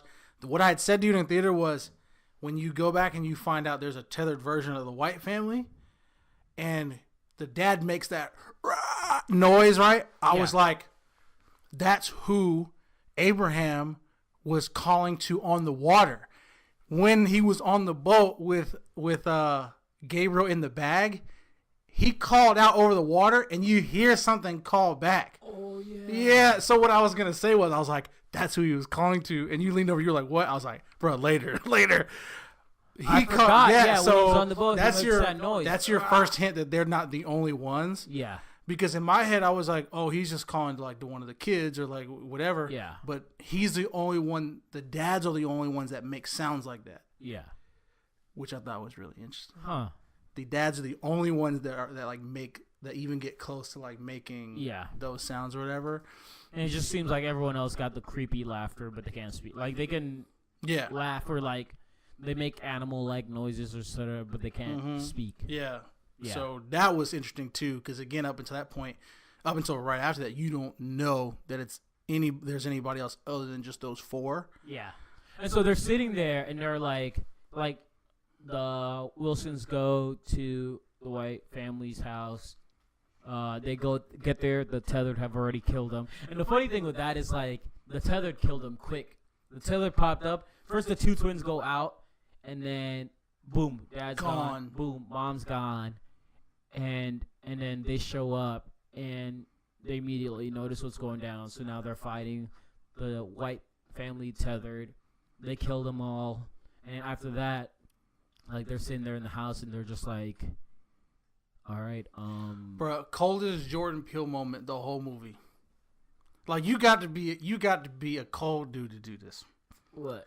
It's when she's crawling over to Alexa, basically. It's Ophelia. When she's crawling over to Ophelia, it's Ophelia. God. Call the police. Now playing F the police. Yeah. And I was like, Jordan Peele, you are cold as ice. And it's so great because it just ties to the fact of like, it's taking a jab at technology and just like the fact like we rely on it so much, and it's just like, yo, there's gonna come that time when it just fails you. Yeah, but that was so funny. As soon as that happened, now playing fuck the police, and it just cold as ice. It worked so well. Cold as ice. And I love like even one of the things he did was using the police was like early on when she called the police, like me and you both had the same thought of like this is gonna go bad. Where like cops are gonna show up. Yep. Like they're gonna bunch of white people dead. Yeah. Black people standing around with weapons in their hands. Yeah, it was just like I immediately in that moment, or that's because when he asked us like, we didn't call the cops, like the cops ain't coming, and it's just like, oh god, this is gonna take that, and that's the thing where like we thought it had the predictability, but like at that point we never saw no cops, and then it made sense towards the end because, or not even in the end, right in that moment, because that's when they realize. There's a tethered version of them too. Like, why is there? Then you're like, and then they turn on the TV. Yeah. And then they get to the news, and it's just like you see, yeah, because I think he says how the police could be on hold. For like 30 minutes. Yeah. And that's when there's it's because they're dealing with issues popping off in Santa Cruz, and so and it makes sense because it's like if it popped off in the city first, like, and that just goes to like whoever like Red who thought it out is like, hey, we're gonna start here, like you're forcing police and everything to go there, and she's trying to deal with them one-on-one. Also, can we talk about how they weren't even the first ones to make a move? They were driving to the beach. Oh yeah, and they saw somebody who was Jeremiah. Yes, yeah. Buddy, that's when I was like, yo, yeah, that's kind of crazy. And even with him, I find it interesting because so essentially he's homeless. And so he's essentially lived there for forever because when we see him, he's a young dude, and then he's an old man at that point. Yeah. And then we see the first, Jason sees him first with his hand bleeding, kind of standing there, and he essentially starts the hand across America, which, we forgot about this. This is like an important, so the first shot early on we get is of young Adelaide sitting in front of the TV, and she's watching the commercial for Hands Across America. I think that's what it was, right? Also, I just now realized that the line doesn't start until a tethered kills their person. That's why he was just standing there. He was the first in line. Yeah. Holy frick! Yeah.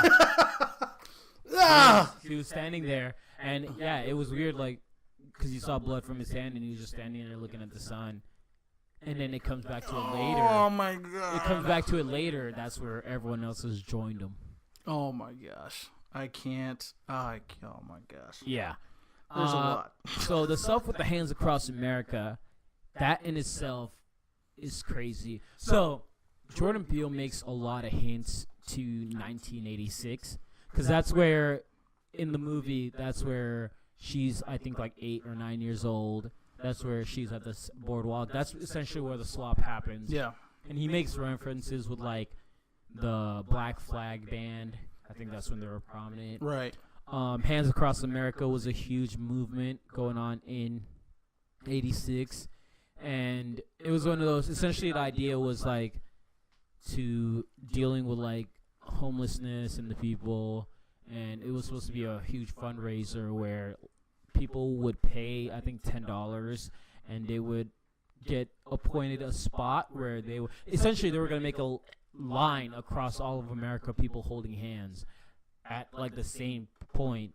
And so it was put on together by the people that put Live Aid, which was the huge concert for Oh yeah. Yeah. And so they were hoping to raise like 50 million from it, and they had put 15 million into the actual campaign or whatever. And thing gets going, turns out to be a huge flop. It only made 15 million, so essentially the money they put in was the money that came back, and there was never word of like who the money actually went to.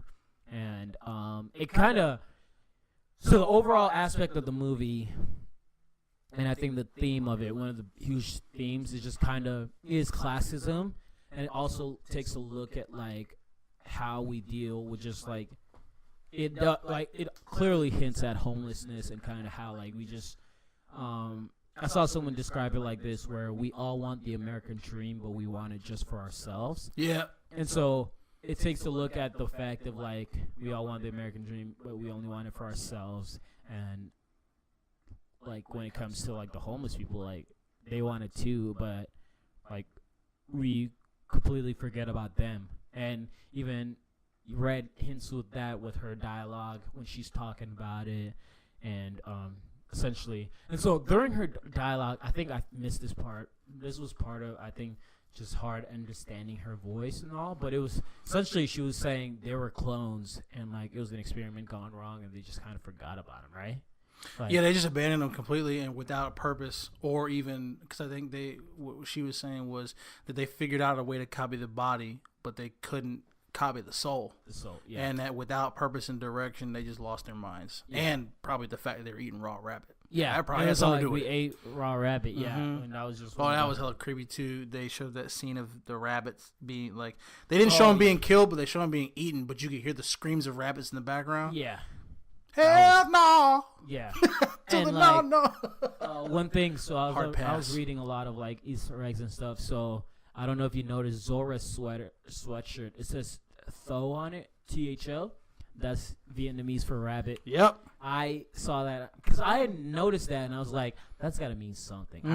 And so I'm glad I like popped up on the thing. What I found out from seeing that was that apparently earlier in the movie she had a bunny sweatshirt or a bunny shirt at some point early in the movie, which I totally missed that.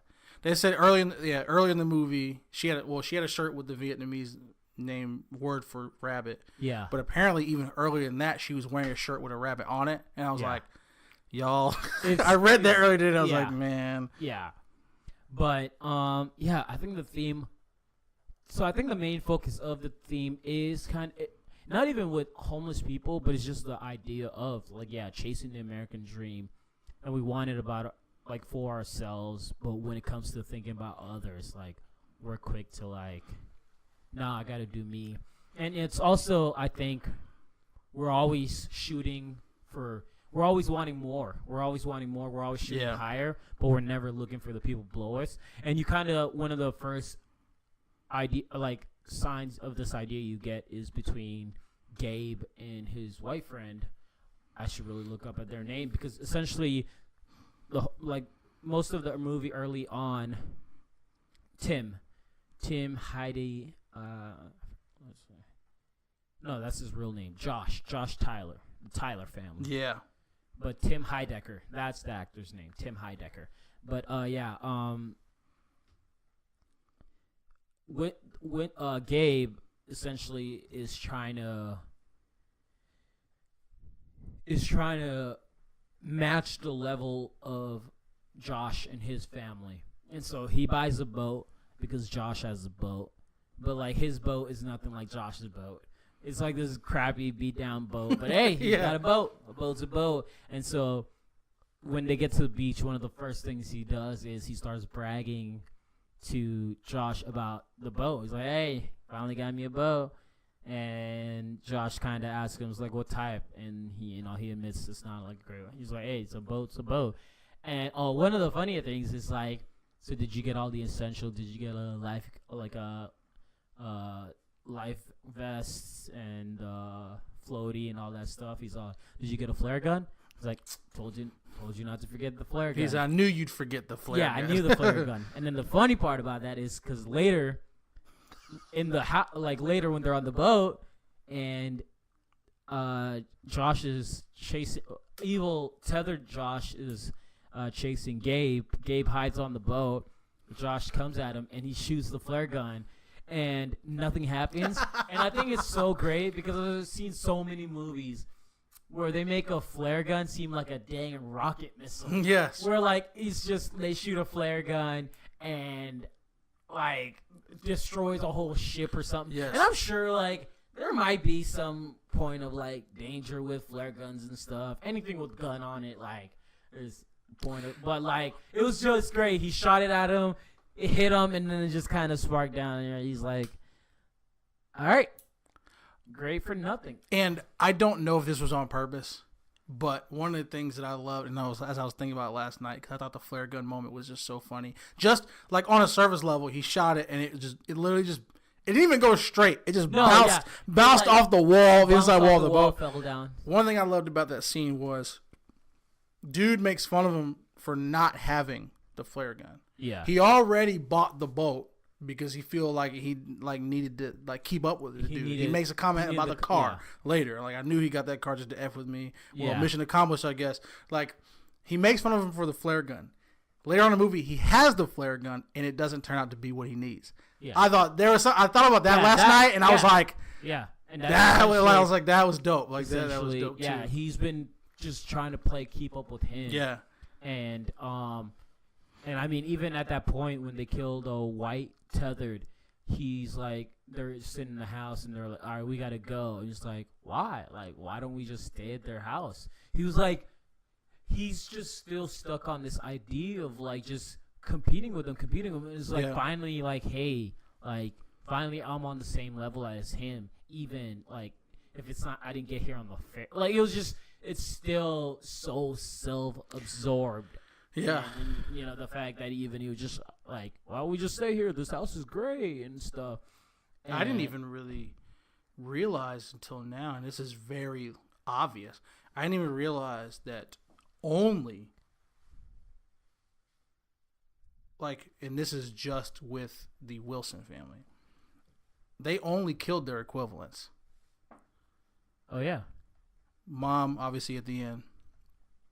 Dad on the boat. Huh. Sister runs over Zora with the car. Jason kills. Whereas, and you can extrapolate from that. The viewer can kind of get from that what they want. But I thought that. But I mean, I guess that makes sense because in the White family, the tethered twins killed the tethered twins. The tethered mom killed the tethered mom, right? Yeah. And I didn't even pay attention to who killed who there.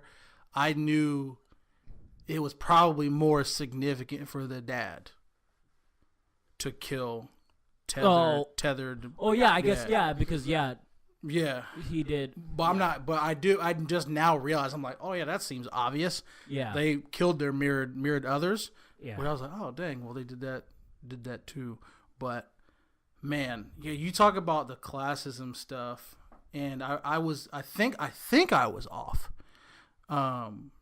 Because again, when I watched the trailer, one of my original thoughts was, dang, I wonder if he's going to because Get Out was very much faced towards the Caucasian left. In the y'all try to convince yourselves you're not racist because you're Democrats or you're you know whatever, but y'all are some of the worst proponents of like racism. Like just because you're liberal does not make you not racist like that. Yeah. So that was not, I wouldn't say focused, but that was heavily directed towards that liberal, like that left of that deception of, oh, we're progressive, we're not racist. Yeah. I thought this one was going to be more directed inwardly in the, okay, now that we've had that conversation, we need to talk about how we hold ourselves back.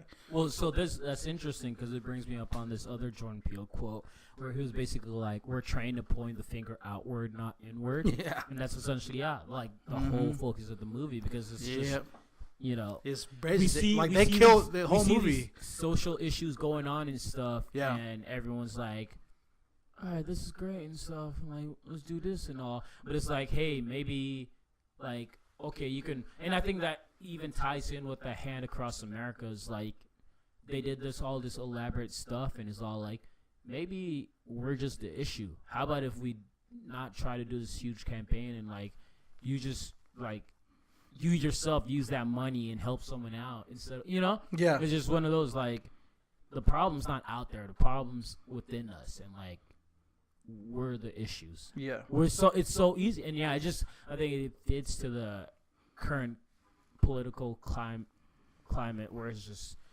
you know, one party pointing at another party, one race pointing at another race, or like, you know, just all over the place with everything where it's, you know, something pops off, boom, immediately backfiring at that person or whatever. And it's like, hey, like, nah, take a step back. Don't be so quick to pop off. Right.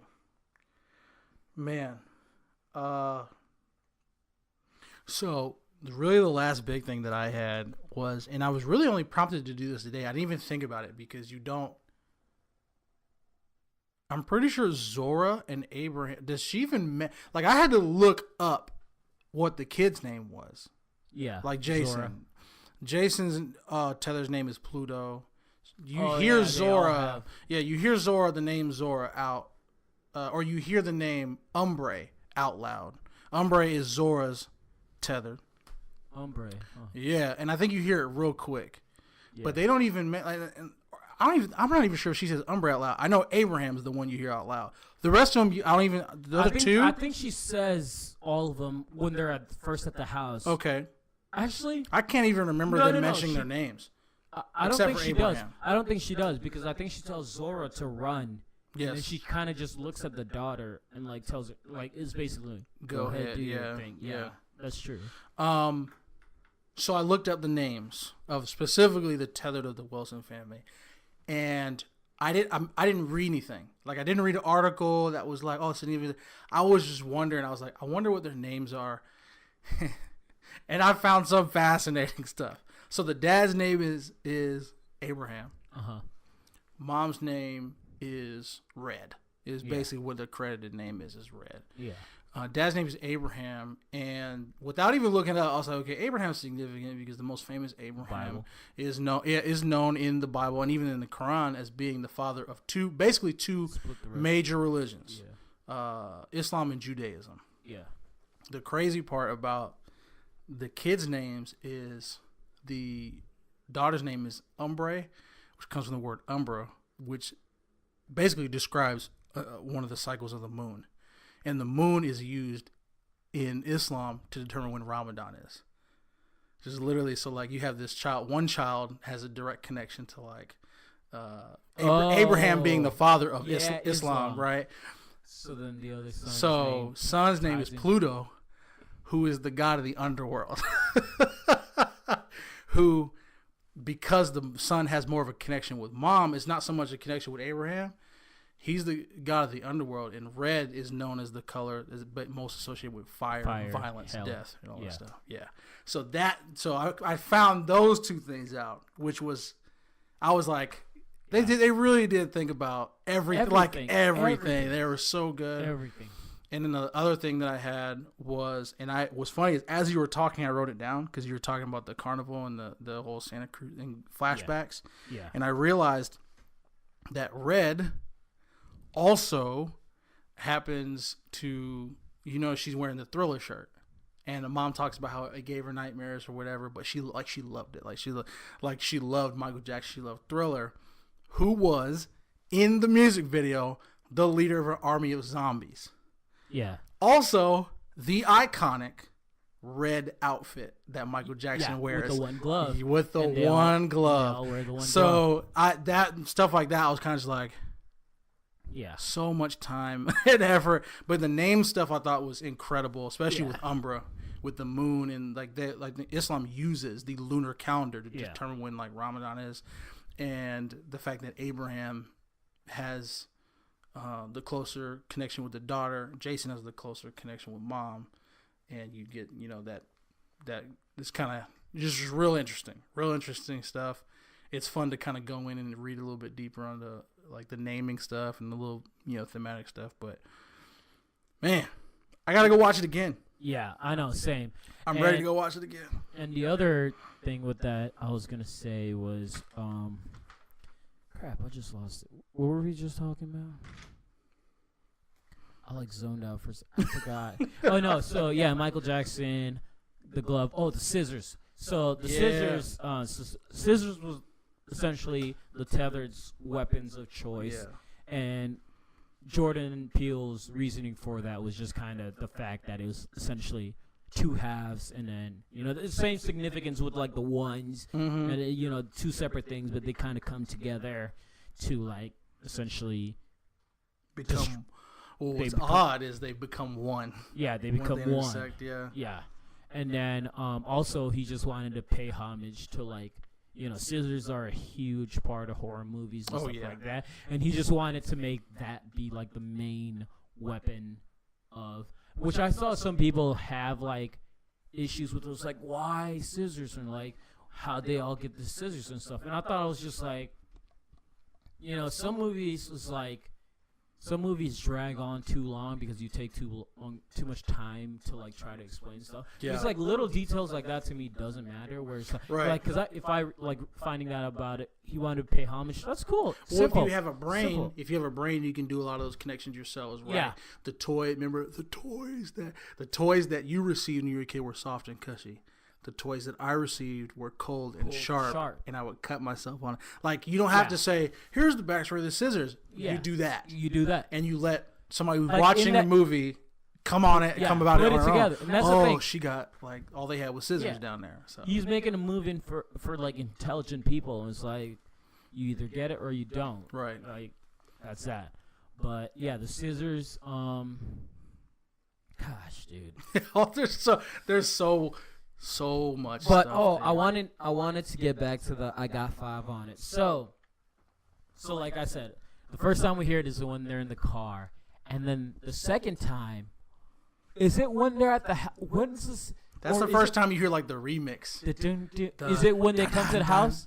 Or when's the? I forget when's the. Or is it? Because they do it twice. I think there's two or three. I think it's either at the house. I know for sure when she goes down. When Adelaide goes down, that for a fact. I know for a fact. I can't remember. That was the second time. Yeah, I can't remember early on when they did it. Yeah, I think they did it when the first time the Tethers come to the Winston's house. But essentially, that song, I got 5 on it. Samples Club. I had the word Club Nouveau. I think. Who is it that told Twitter it was about? No, you had quote tweeted it, so you went back and looked at what that song sampled. So it's called Club Nouveau's Why You Treat Me So Bad. So that's the song it samples. I got 5 on it. That's what the song samples. And so that song by Club Nouveau, essentially, so Jordan uses I got 5 on it. He uses the sample track, but they made an original score of the original. Yeah, and they brought him back to like redo it. And that's where you get the strings. Mm-hmm. And good God, I listened to it earlier today, just the strings, and it's terrifying. Oh yes, it is. It's sharp. Like the strokes are super short and they're super high. Like it's one of the best uses of a pop culture song in horror. I say one of the best. I can't even think of another time when it's been used. No, like but, that. And that's the thing where like he's completely forever ruined that song for me, which I'm okay with. But Yeah. it's just the fact that like I hear that and it's over. It's over. So Yeah. the song is called. Let me find it real quick. But yeah, it's Pass the Dukes. I'm gonna play it real shortly. Nobody, come on, FDA, don't come at me. Cause it's just so good. Yeah.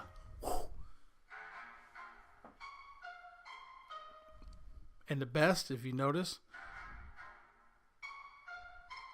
it's not completely on beat. No.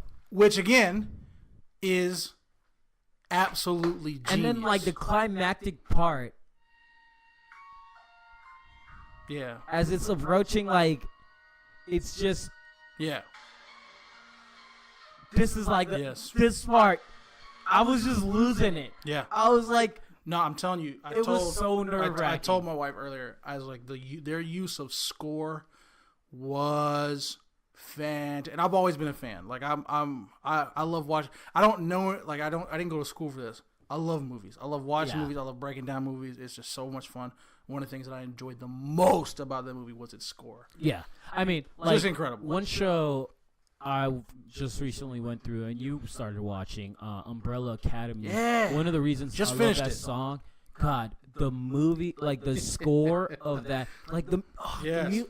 the music in that show is so well done. And I heard, I think it's like, it's some band. I think American Rejects or like, it's one of the older bands, like essentially wrote the series or like had a part in it. Yeah, if you could look it up real quick. But they had a part in like writing the story, which I thought was super interesting. But yeah, like the music in that show is so well done. And that's for me, especially loving music and being a huge fan of music. Like the music so much makes the movie, because I think there's parts where like the times where the music, if you don't get it right, it can be a distraction. Yes. It can be distraction because it's all like a matter of balance. And I think that like the unique thing with that Pass the Dude PSD track, I'm gonna just call it. Yeah. With the P Diddy track,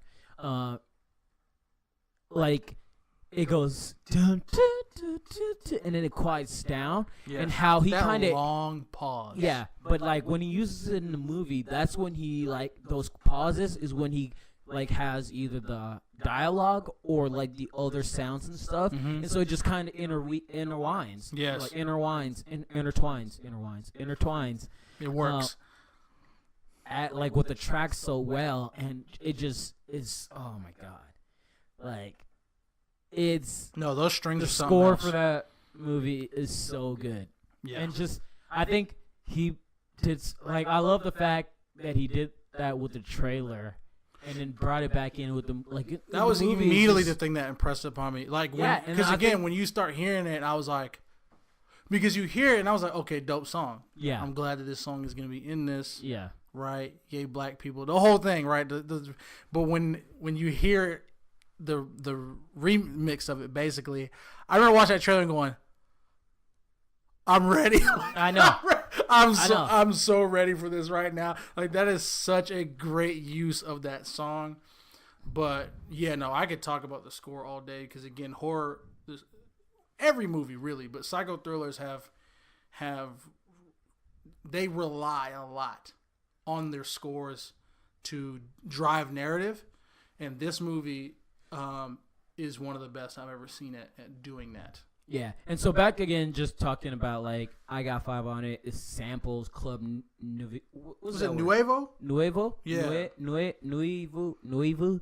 Club 9, basically. Yeah, Club 9. We're just gonna call it Club N. Club N is Why You Treat Me So Bad, and which is it's a great song. I was listening to it. I was like, this song's phenomenal, and now I see why like people sampled it so much. And it's just like Nouveau. I'm Nouveau. tripping. Yeah, Nouveau. I'm tripping. Okay, I'm that's what I tripping. thought. Nouveau. So, but the significance of that song was it was made in 1986. Like the album came out in 86, and then the single was 87. So there's like so many different things he ties into. Like there's Goonies reference. Early on in the movie when she's watching TV, there's a Goonies cassette, and then towards the end during her dialogue, she says something that's like Goonies related. It was like our time, something about our time. It's our time now. Oh, something like that. And I haven't seen the Goonies in a while, but someone had made that point to that reference, and so I saw that. But yeah, I just think the fact like he packed like it's just his mind's so great. Where hey, I'm gonna start this at 1986. Okay, what's all the 1986 references I can make? Right. I'm gonna go as far as intricately to use a song. I got 5 on it, which samples a song that came out in 1980. Like, yeah, that's just such a clever like. That's why I wonder like with the 11 stuff. I'm like, which came first? Was it like let me find a creepy Bible verse, or was it let me start with the number 11 and then work my way out from there? And it just so happened, like it just so happened to work, like, yeah, wild. It's so good, but I think we've hit a lot. Yeah. We haven't even hit all of it. No, but any last thoughts or anything you got? I think finish off just kind of talking about the theme. Like I'd say, I think a lot of it I think a huge of the focus is kind of classism. And it all ties with like the American dream. It's something we all chase. And yeah, it's just the idea of like you're always looking up but not looking down at who's below you. And we all fall that in every, facet of class we're in. And then also, what are some of your thoughts on that? Really, and it's crazy that we talked about so much, and so much can be talked about. And then in a movie like this, a movie it has you thinking when the least of your worries is that them, because they don't even establish who them is. Red just says them to describe the people who are doing the experiments. Yeah. We assume it's the government. Yeah. But we don't. That the movie we've got a lot to think about and talk about. When the least of our worries is that the government pulled off. Not only did they pull off cloning, but they pulled off cloning. And think about this. This is the part that gets to me.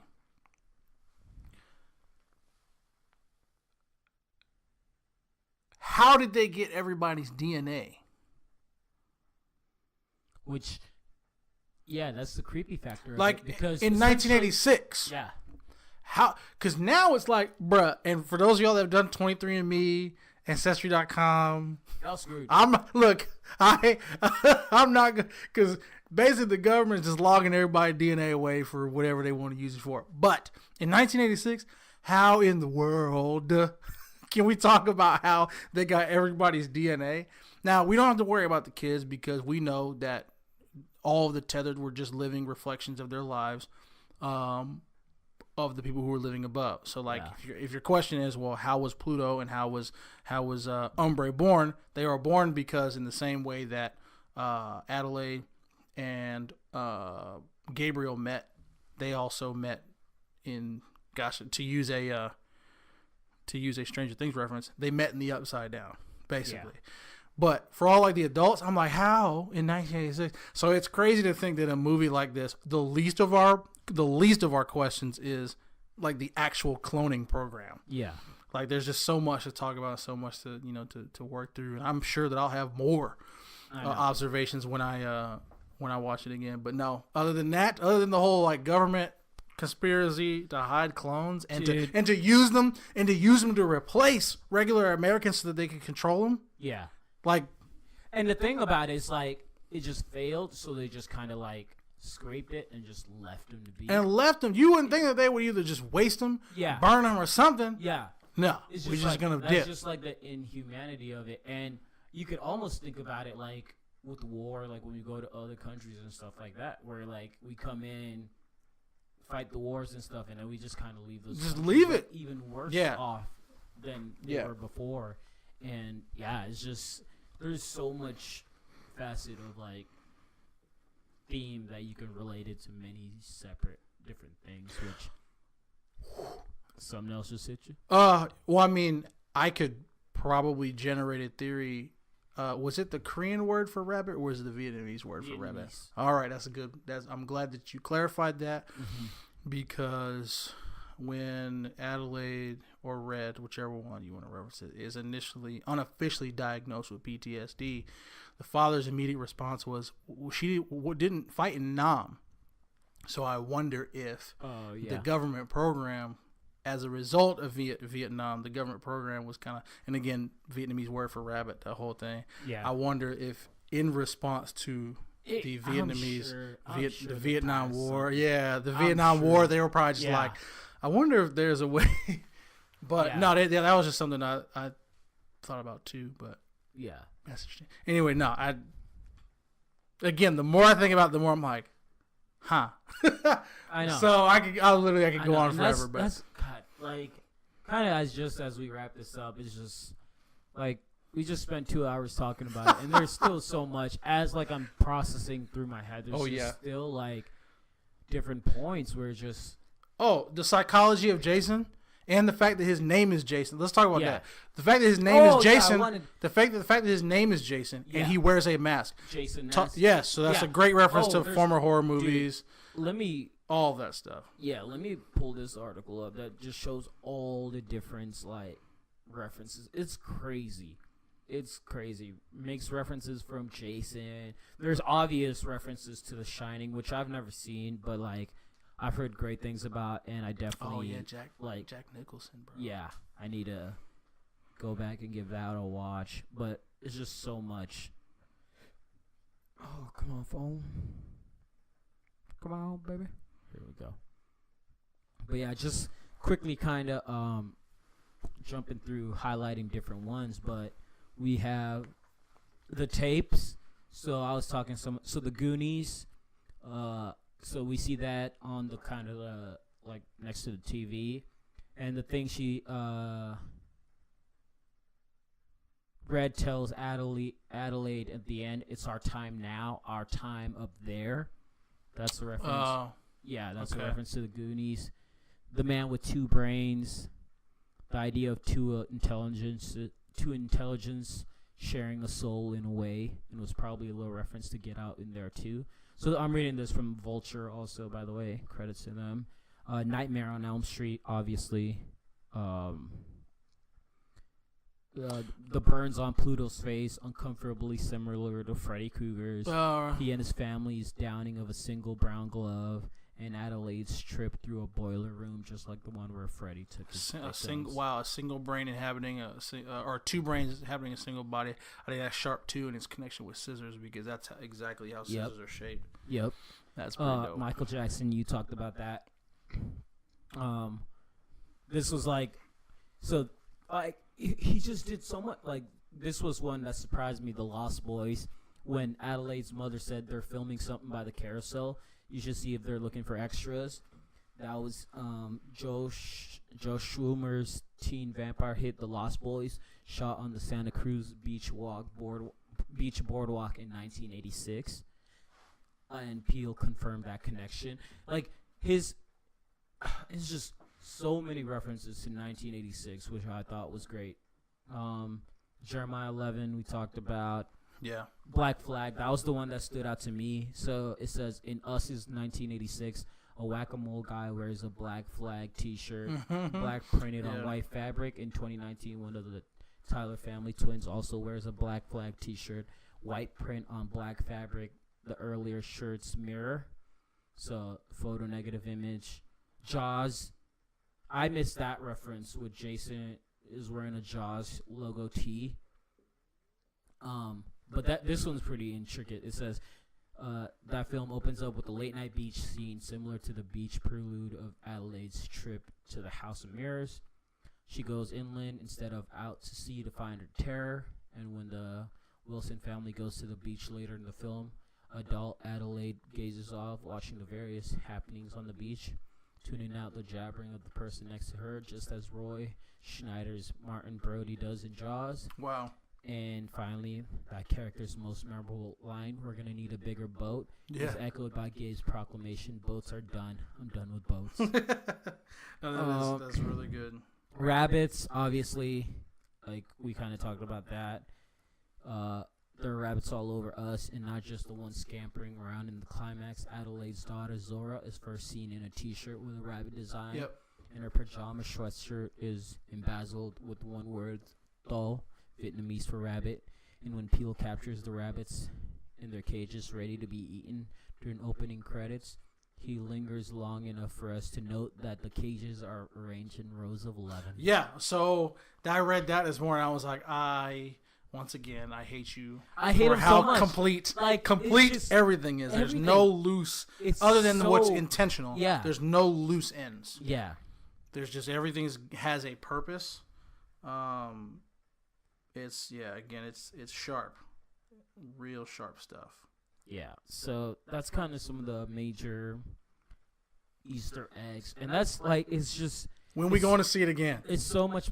When we going? I gotta figure out when it's so I got a much. I got a It's- Regal gift card, bro. It's so much. It's so much, but I love it. It's Yeah. so good, and I think that's one of those things with a movie like this, just kind of like The Shining, where like people went to talk on about The Shining for like decades, and like Yeah.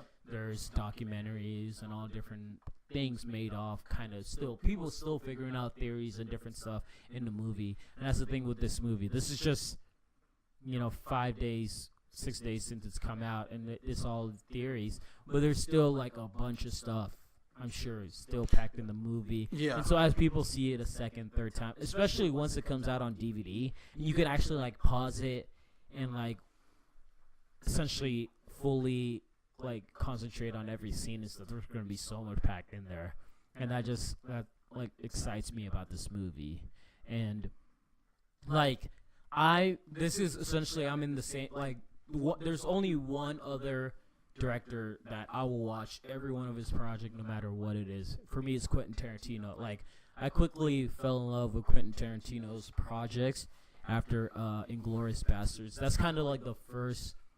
That's when I put a name to like these series of movies, because I've seen some of his other stuff, but it was just like Quentin Tarantino. Okay, you made all this other stuff. Watched it, loved it, and then I think after Inglourious Basterds, Django came. Pretty sure, loved Django, and then from there it was Hateful Eight, and yeah, from there I've gone back and watched all his movies, and they're all so good. And so for me, Jordan Peele is in that same class from like you have my movie, like have my money, have my money. Like from here on out, has created 2 American classics in a span of 2 years. And I was even telling Kara earlier, I was like, I almost worry for his third, because everything significant either comes in 1s or 3s. Yeah. Well, and he's got 2. Yeah. And has gone 2 for 2 in a big way. Yeah. I'm not saying I worry, because it's like Christopher Nolan, bro. I think Christopher Nolan's worst movies. We got to talk about this.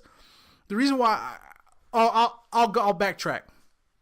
I'm not worried about Jordan Peele, because it's crazy to think that he's already proven himself, because these are 2 very different movies with 2 very different messages with 2 very different mechanisms for telling a story. Yeah. Christopher Nolan, his worst movie is a Batman movie.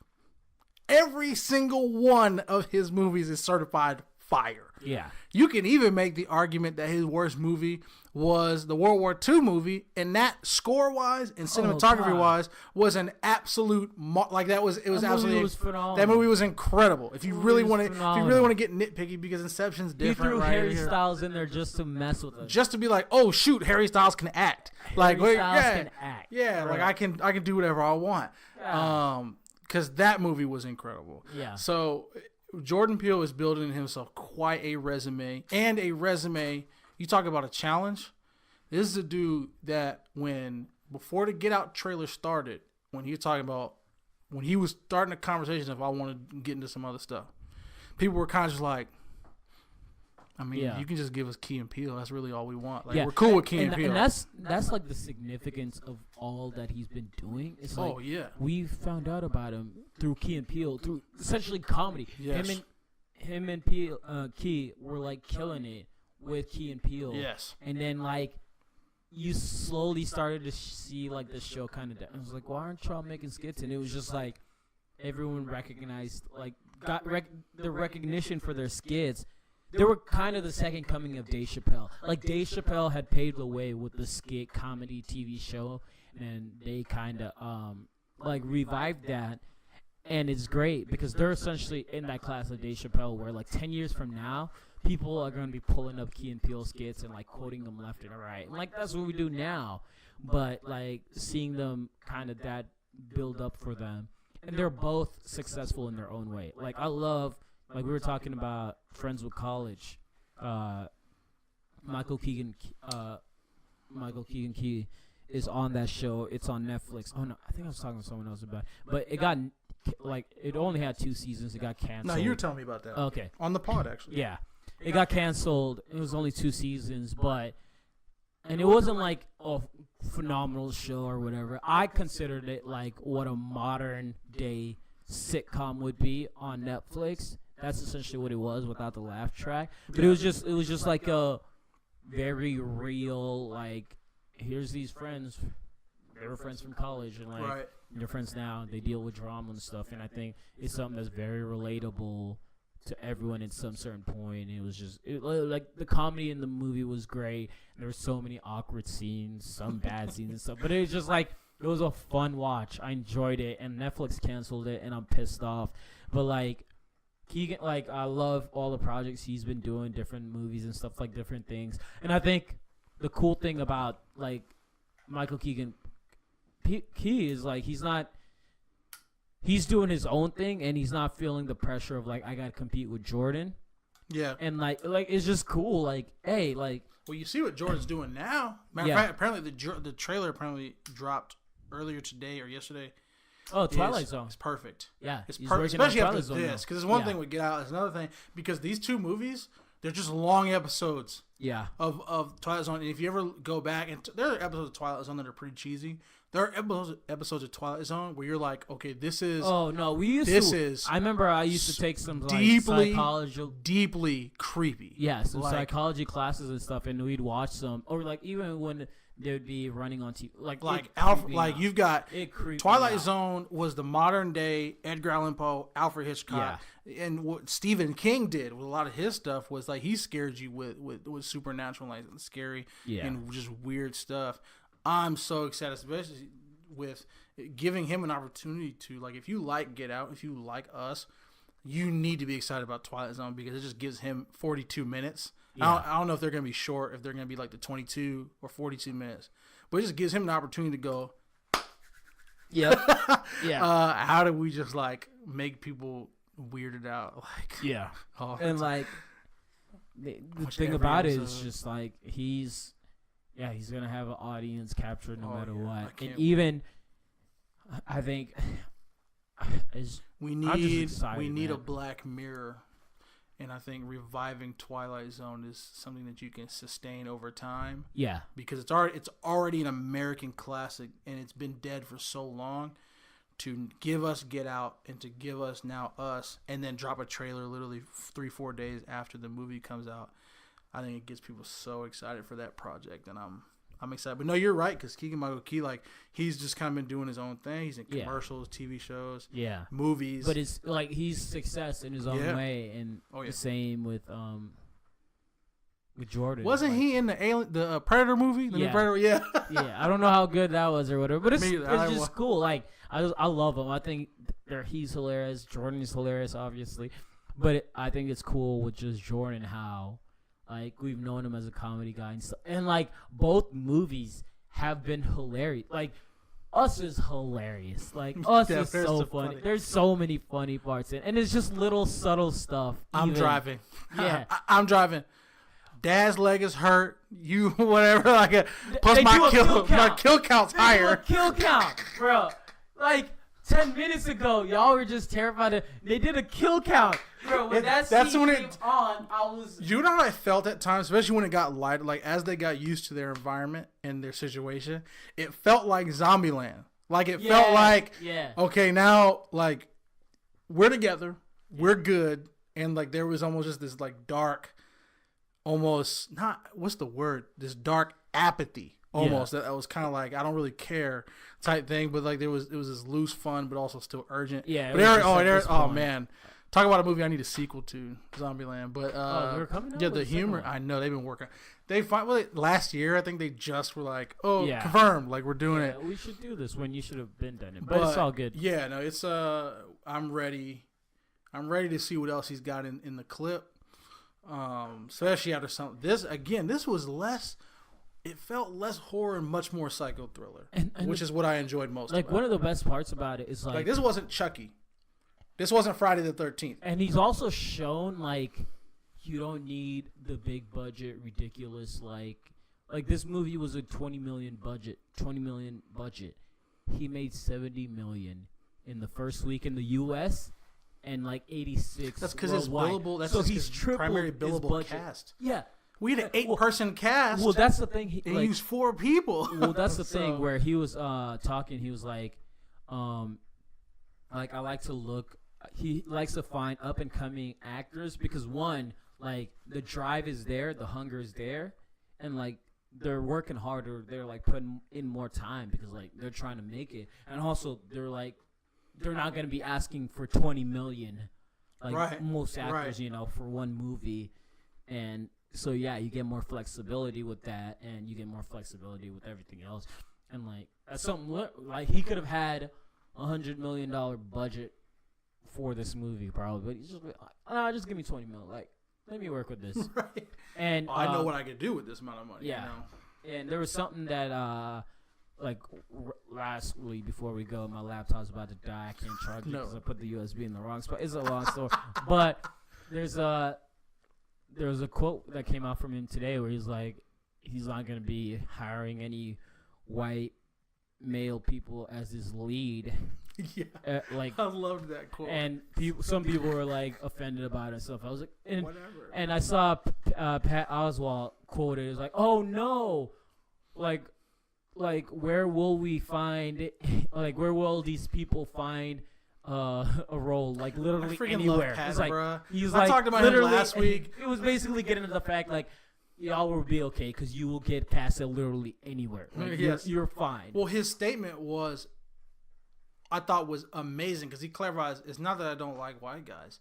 It's just that I've already seen that movie. Yeah, and I was like, you ain't lying. Spicy. Say it louder for the people in the back. Which I'm curious to see how people respond to him. Because going back to Captain Marvel, when Brie Larson was doing the campaign trail for that movie, she said, I don't want to know what a white man has to say about A Wrinkle in Time. Yeah. Why would, if a black woman wrote it, directed it, if a young black girl starred in it, why would I be interested in a old white guy?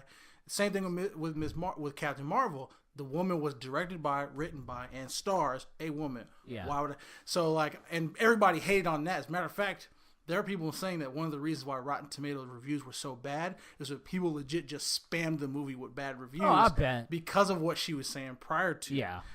I wonder how people are going to respond to that because I didn't even see that quote until the morning of him going, I've already seen that movie. Yeah. I thought that was fantastic. I thought it was valid.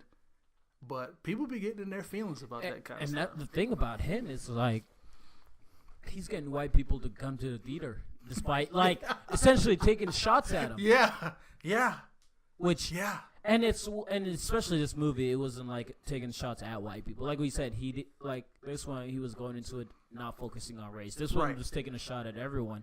But I mean, Get Out was a blatant shot at white people and just like a lot of racism stuff. But like a bunch of white people came to side, and I think it's one of those like if you appreciate true creativity. And he does it in a way where it's like it's not blatant like disrespect or everything. It's just, hey, let's have this conversation. I'm gonna do it in the most unique way possible. Oh man. We got to get the heck up out of here. Yeah, we need to get the heck up out of here. I could. We breaking this. I could keep talking about this. This is a 3-part hours. episode, right? This is a 3-part episode. We got to. You getting it all in one. Go watch a movie. We're going to bookmark the heck out of this. Watch this. It's so good. It if really you is. figure out any Easter eggs or things you think we missed out, tweet us at I was almost giving at C the letter C Discourse Pod. Tweet us and let us know or direct message us. Let us know some Easter eggs that stood out to you, some things you found fascinating about the movie, your thoughts. We want to hear from you. But love the movie. I give it an A. I thought it was great. Love it. There's plot hole lines and all that, but overall it was phenomenal. Had me on the edge of my seat the whole time, and like I said, I'll just leave it with this. I think he's redefined the horror genre where there's no way to anticipate. We've been so trained to anticipate what's gonna happen next. Yes. We make that assumption, but he's just messing with your mind. It's almost a way of reworking your mind. Hey, don't expect things to go the way it goes. So yeah, and again, we could talk about this forever, but I'll say this: I think that's why he's the perfect person for Twilight Zone, because people did not know how to describe Twilight Zone when it came out. It was scary, it was creepy, but it wasn't I wouldn't call this horror. I wouldn't. Yeah. It's just. So I think he's the perfect person for that. I think he has very retooled the horror genre, and I think he unifies a lot of fans, because there are people who like horror movies. Yeah. And there are people who I'm not the same with you. I don't watch horror movies. No. And it's not because I'm not I gotta do that to myself. Why? My thing is, most of them are just bad. That too. They're just bad. Most of them, I'll get even if I get excited one, I'll see a trailer, and then the trailer shows the Thank whole you. movie. There's 85% of the movie you just showed me, and all the scary parts you just showed me, right? And then some is just so the Paranormal Activities is one of the funniest movie series ever. The third Paranormal is hilarious. One day I'm gonna do a movie review on it because it's just so funny.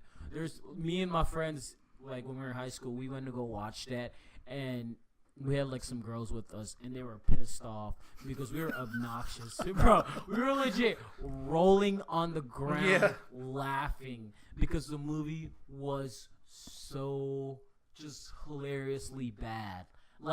It is hilarious. It's just so funny. If you've never seen the third Paranormal, go watch it. It's hilarious. Yeah. With that said, we watch got to be us gone. first. We go got watch. to, yeah, well, yeah. you should have already watched us. What I am I know. talking If you've about? gotten to this point, you Well, haven't if seen the movie. you- Shame. Shame. I don't know why, but Look, we're out of here. we out here. Once again, you could get at us at C Discourse Pod, and catch y'all next week. About. I can't do the voice. I'm telling you, I love it. It's my new favorite.